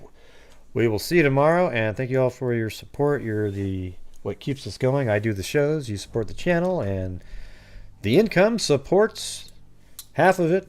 The net income, anyway, supports the amazing charities like Texas EquiSearch, RAIN, and what's the other one? And NCMEC. Those are our three big ones. The National Center for Missing and Exploited Children, RAIN, which is Violence Against Women, and Texas EquiSearch. We also do Black and Missing, has gotten a couple thousand this year so far. So, anyways, thanks again, everybody. We'll see you tomorrow, and as I always say, until next time, be safe out there. And a 1 and a 2 and a 3 and a 4. Yeah, I've been doing this true crime thing for quite a while now. And during this whole time, I have not seen one person that is a crime dissector, thug rejector. I'm a certified human lie detector. Gonna get ya on a stretcher if you try and play me like an old projector. Crime sector is my nectar. Professor Gray is gonna give another lecture. Crime collector. You offend me, Papa Q. You offend me. Be a pup protector, fool deflector, Interceptor. Man, I'll meet a little spectre with a vector on his pector with all respect, y'all. Just remember, I have a temple fucking check, y'all. I have no agenda. I'm a pretender, and I'll serve it to you straight without a blender. And in the end, I'm gonna send ya on a mission to reveal the true offender. Good night, guys. I'll just get right back to it. Hey, what do you mean, guys? There's girls in there too. Well, guys is what you can say to everybody. I know. I was just saying that. I was joking, Mary. Oh, okay. I thought you were serious. No, I was joking. Whew. Wow. Gosh, Gray, you're not very nice. Good night, everybody. Yay. Well, good night to you too, Mary Lou. Yeah. All right. I'll see you tomorrow, and be safe out there.